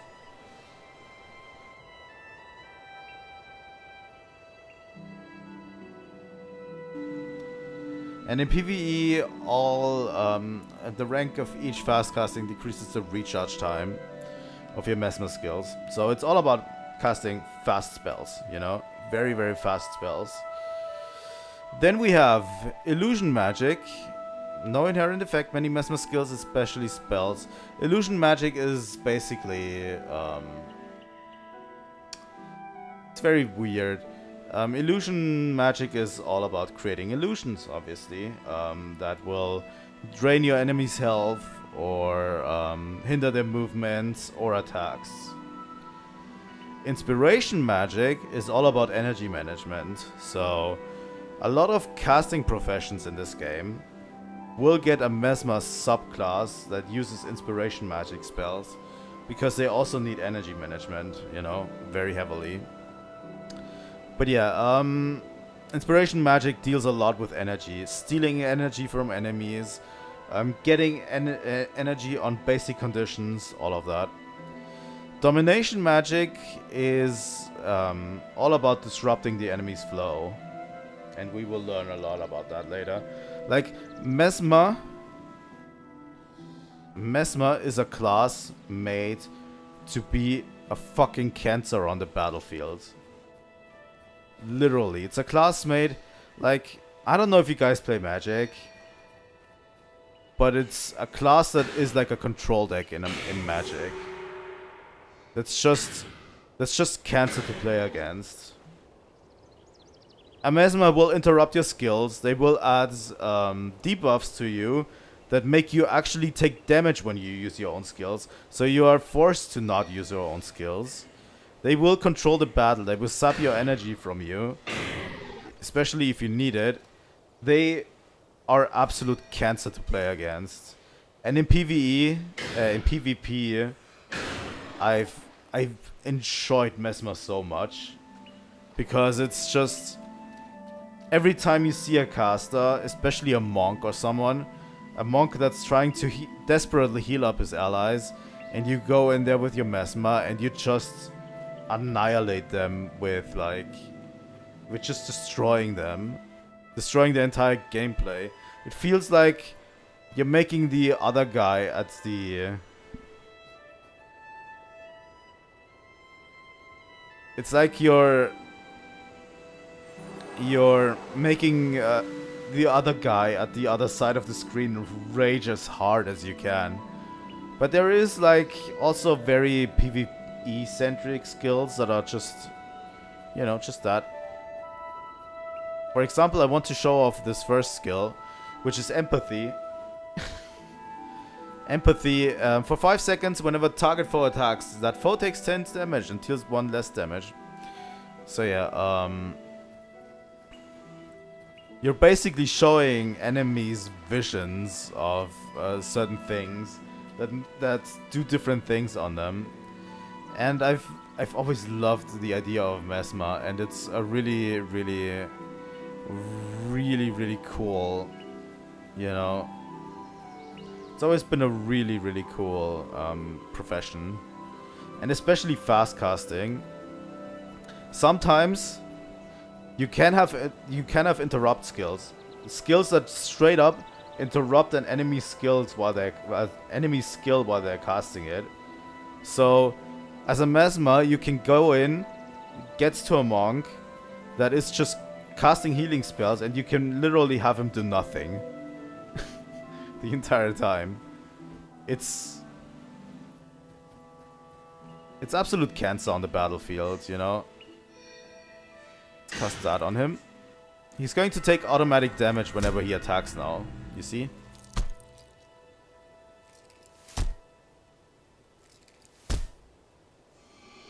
I swear to God, I have made people rage quit.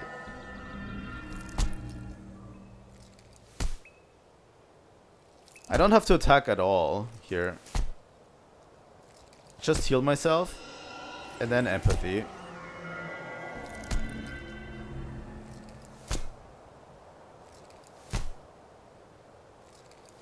Takes a little bit longer for now because the skill is not like leveled up, but like I've had like warriors go against me that had like attack enhancing skills. Like they attack quicker and you just cast empathy on them and they die. Because they attack quickly, but they do less damage and take damage every time they hit. And it's the funniest thing ever. You need to always be on the lookout for a Mesmer at all times, and it's the funniest thing. Thanks. That's not what I wanted to. What is going on?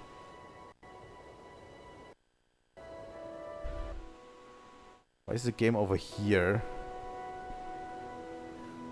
Here we go.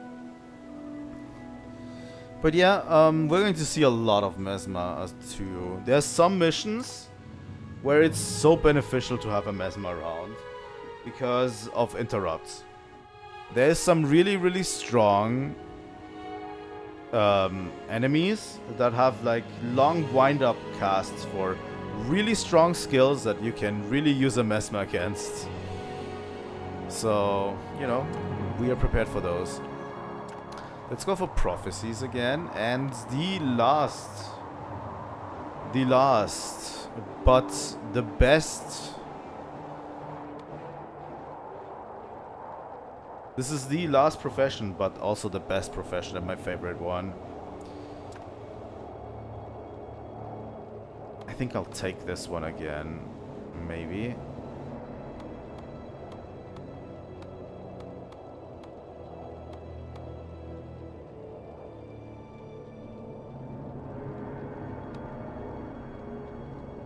Going to be an absolute menace. She's going to be an absolute menace. I can already tell. Red. Also some pretty crazy hair colors in there. I like the red one. Also this one. Huh.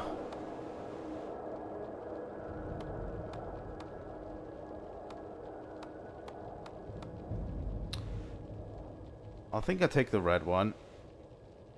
Let's go. We are going for blue. Blue, blue, blue, blue.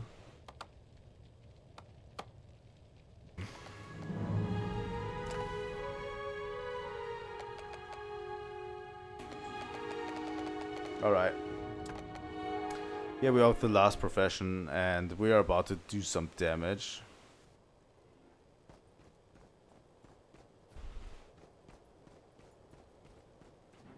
We're about to do some damage. Although I don't know if we're about to do some real damage. Right now.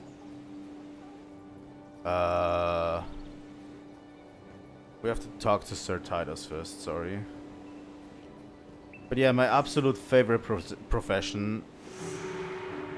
Obviously, I love all of them. But there's a reason why my main character that is still alive on this account is this profession.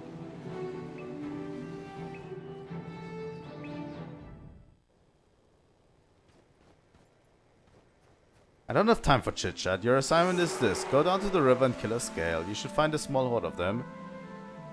Yeah, okay. Let's see what kind of skills we have. We have energy storage, which is the main skill. For each rank of energy storage, your maximum energy raises by 3. Several skills relating to gaining health or energy become more effective. Yup. You're getting huge chunks of energy just from energy storage if you skill into it. So you have a higher maximum energy. And you'll need it because you literally have air magic, earth magic, fire magic, and water magic. Just literally the 4 elements in terms of magic. Elementalists are focused on doing DPS. High DPS. Very, very high DPS. Often AoE high DPS. Running into a circle of elementalists is inviting death upon you.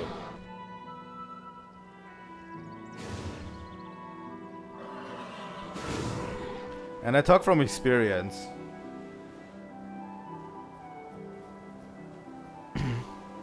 So yeah, these the specific magics for elementalists have like different attributes. Thanks. I'll take the water wand. So, for example, air magic is more focused on single target, huge chunks of damage. Fire magic is more focused on AoE, big AoE damage. You know, like most fire spells are geared to have AoE effects attached to them. Water magic is more based on hindering your opponents. So they can slow your opponents down, for example, so they can't get out of your AoE spells. And earth magic is more about interrupting opponents in their flow. For example, a lot of them have a lot of earth magic spells have like knockdown effects where the enemies get just knocked down on their ass. And they can't do anything about it, you know?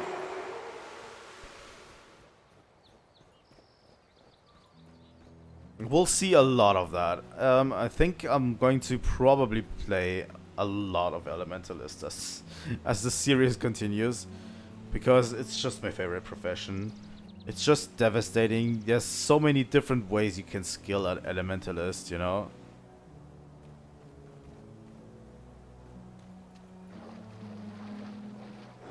Wow, that actually missed. Here we go. Yeah, this does like 20 fire damage.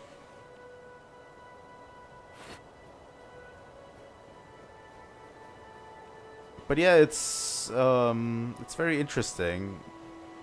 All of these classes, these are like the original 6 classes, by the way. Each new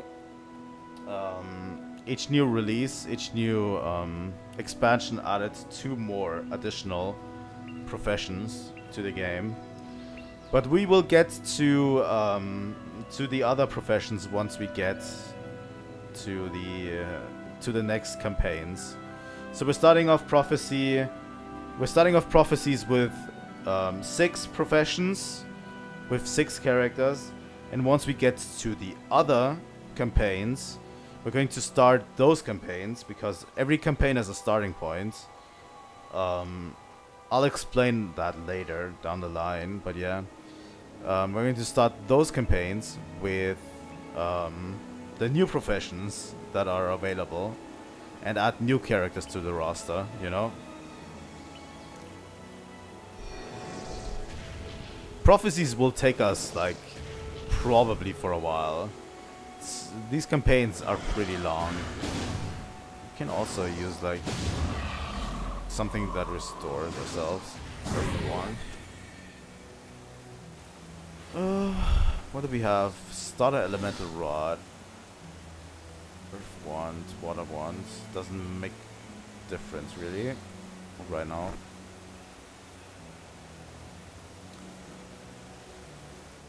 So yeah, we're going to log out for now.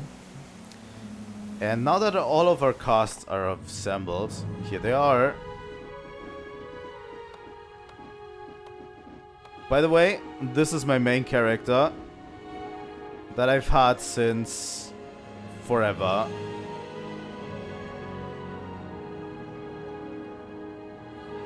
So yeah. Let's go back to the warrior, because he is the main protagonist for this episode. I would say, for this stream. And we're going to do the main mission, I think. I just wanted to create all of the characters so that I can, like, play them to catch up with the warrior, you know? Let's go, Armin Saberlin. You look ready for war, Nara Skullbasher. Ready as any of us are the first time, at any rate. That's good, from what I've seen. The war party will be prepared to head out soon. You'd best go talk to Sir Titus, lest they set forth without you. Alright. Let's have a war with the Char. Have you heard? We're almost ready to set out. Before you join us, keep in mind that you'll have to say goodbye to all of the comforts of Ascalon City. Out there beyond the wall, our lives will be in constant danger and we'll have only our comrades to rely on. But Balthasar willing will drive this Char from our kingdom once and for all. Sure. Yes, I'm ready to leave.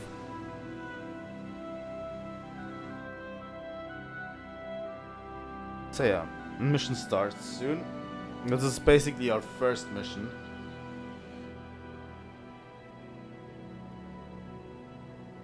But yeah, there's an enemy called the Char that we're fighting against, basically. I don't know if I should explain it at this point,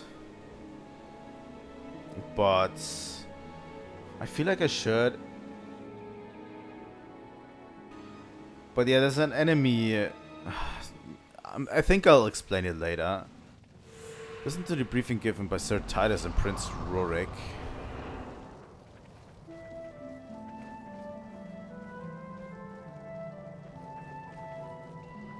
So yeah, we have our own little party here. These are all new recruits. You know? I'm sorry I could not join you before the skirmish. I was delayed on official business. He was delayed by me. I wanted us to watch the battle together. Sir Titus did not exaggerate when he spoke of you. You've shown great deeds.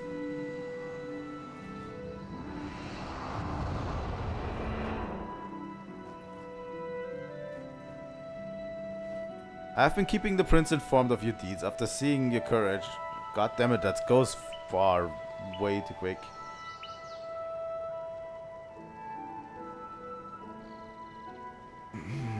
The problem is, as part of the Vanguard, you're needed for a critical mission before we begin our... God damn it, that goes so quick. I sent you spotted Vatla Doomtooth in this warband on his old bunker. God damn it. As soon as you're ready, the prince himself will accompany you to cast this char out of this. So yeah, basically there's a char warband and journey to the old bunker with Prince Rurik and defeat Vata Doomtooth and his minions. Yup, that's what we're going to do. But yeah, I'm also glad there's a way to play solo. You get a lot of henchmen, and there's a system later down the line. It's not available from the beginning, but later down the line, that system has been expanded to a degree so that you can actively play all of the games solo. Back in the day, that system could be used to play it kind of solo. A bit. You could at least play it a bit solo. But it was always better with a group. But they have expanded the system before it went down. Before the game went down. Well, the game didn't really go down. But before they basically stopped like developing new things, they expanded the system so that you can actively play every single piece of content solo. Which, you know, I respect that. Oh, shaman.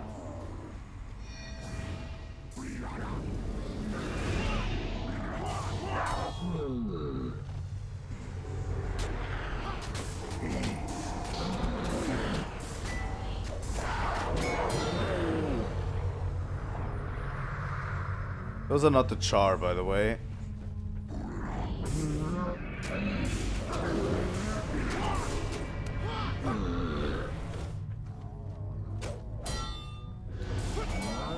But yeah, as I said in the beginning, you can still buy the game, by the way. You can still get into it, you can buy it. The only thing is, you have to pay full price. Because ever since they stopped developing it, they didn't really discount it at any point. They just don't give a fuck anymore, really. And discounting it would mean to give at least a little bit of a fuck. You know? They really don't want like to funnel players into this game by discounting it, I think. So you'll have to pay the full price, which it is $40 for all campaigns. So you get all of the content for $40. Which, you know, and it's like a buy once, play forever type of deal. So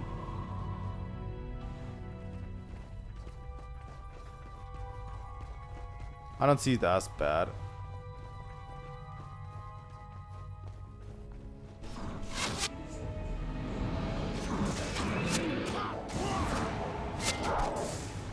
Pretty decent. It doesn't require a subscription, for example, like WoW does or Final Fantasy XIV does. You just throw down $40. Yeah, WoW requires a subscription. I think back in the day it was $13 per month. There they are. You paid for WoW. There we go. Vadla Doomtooth. These are the char, by the way. These big hairy cat creatures. These are the char. There we go. We took down the warband. We did great. Hello, Gwen.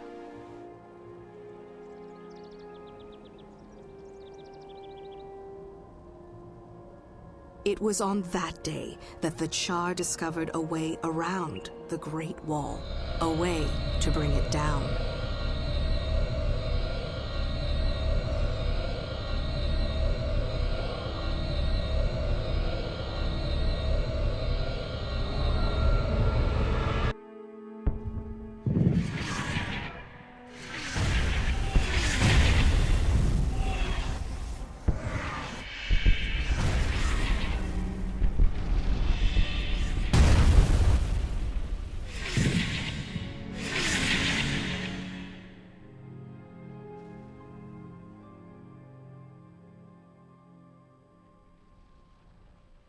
This is where the true story begins.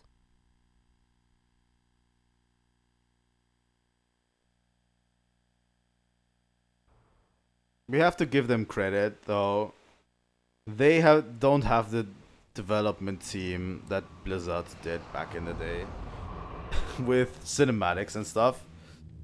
But yeah, this is what Ascalon looks these days. Captain Osrich. Welcome back, Nora Skullbasher. Looks like the patrol went well. You're still in one piece at any rate. Listen, Prince Rorik sent me to ask you a favor. You've been on the field, so you probably haven't heard about this. But an ambassador's arrived from our old enemy, Kryta. We can help. They can help us fight the Char, but the king won't even talk to him. The prince hasn't been able to make any headway with his father, but he knows the king trusts Titus. And Titus trusts you. Would you perhaps talk to War Master Titus about this matter? He's in his usual place in Ascalon City. But yeah, this story, that was the prologue, basically. In Old Ascalon, when it was still lush and everything. But the Char discovered something that managed them to take down the Great Wall of Ascalon.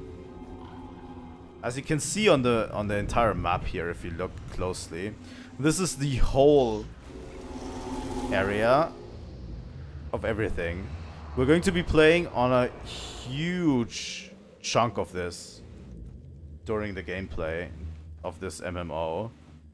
So yeah, we're going to be playing on a huge chunk of it. There's a lot of areas here, you know, everywhere where we are going to be.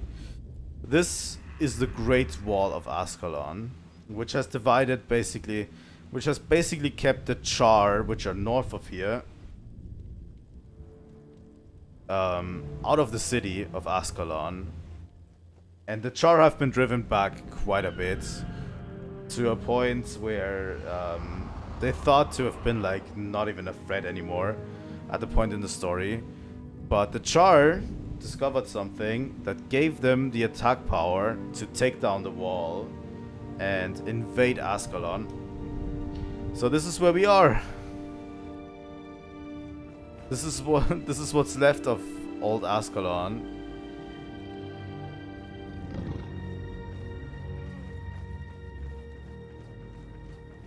It's going to Ascalon City. But yeah, we're basically at a constant state of war with the Char at this point. So we're basically fighting them off at this point. That's funny. So yeah, as you can see, we are in Ascalon City. And yeah, I think this is where we're going to stop for today. There's like literally one story mission that I wanted to show you.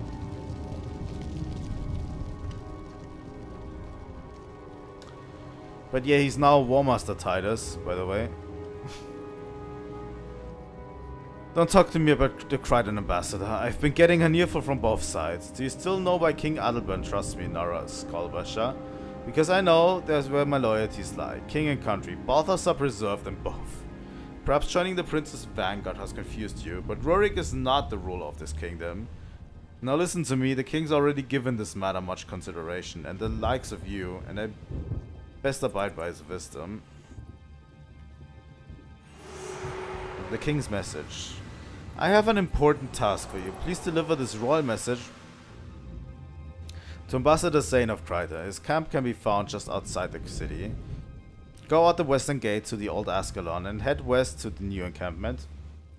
I don't trust these Krytans. I want you to take someone with you in case there's trouble. I'm sure Lysia will be willing to help you, and she can heal you if need be. You can rely on me.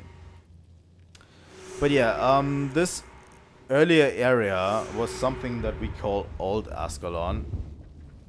The intro. And there is actually a title that you can achieve by reaching the max level in Old Ascalon before you go through this before it becomes like burnt down. There's a way you can actually achieve getting max level. It's very difficult. It's like one of those like titles that you can wear. Each character can like wear a title. So I could be now Seeker of Wisdom, and as you can see, it shows it on my character that I'm Seeker of Wisdom. So it's like a badge of honor that you can wear, and there's certain difficult tasks that get you a badge like this. I've in the past done some of these challenges too. But yeah,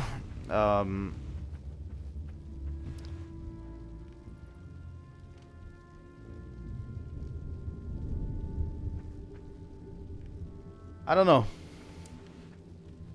Let me know what you think in the comments or something. I think this will be a very interesting series because I love the story. I love the story. We're already having intrigue with the king and the prince disagreeing on what we should do. The prince literally wants to ask Kryta, the old enemy, which is an old enemy nation of Ascalon. He wants to ask them for help against the Char, and the king disagrees. So yeah, we already have a few interesting plot points to resolve here. But yeah, tell me what you think, because I'll be playing a bit of it more in the future. Whenever I have like weird like days like these where I don't really intend to play something or something. And we just sometimes streams where we just don't know what to play. I just might to whip it out, and we're just going to play a bit more, you know? It's not going to become a mainstay on the channel, but yeah. I'm just enjoying this, and I've always been... This is the first test of the PC setup that I set up, so we can play PC games as well, and we can program as well. This is also the setup that I'm going to use for programming streams. So yeah, it was a pretty decent test, and I like it. So yeah. I'm going to go to bed now. I'm super tired, and I'm hoping it was interesting, but yeah, if I can get out of bed tomorrow by 10 AM, we're going to play Donkey Kong Country Free more. Going to do a stream of Donkey Kong Country Free. If not, I'm probably not going to bother streaming at all tomorrow. Not gonna lie, you know. So I'm hoping, I'm wishing you all a good weekend, because, you know, I have a good Sunday, everyone, you know. I don't know what to say. I'm stumbling over words because I'm super tired right now. But yeah, all of you a good weekend. I would really love to hear your feedback on everything, and I'm hoping I can deliver more good content for you. And yeah, as I said, tomorrow maybe at 10 AM, around 10 AM, I'm going to start Donkey Kong Country Free. But yeah, that's going to be it. Thank you guys so much for watching. I will see all of you next time. Trilightning out.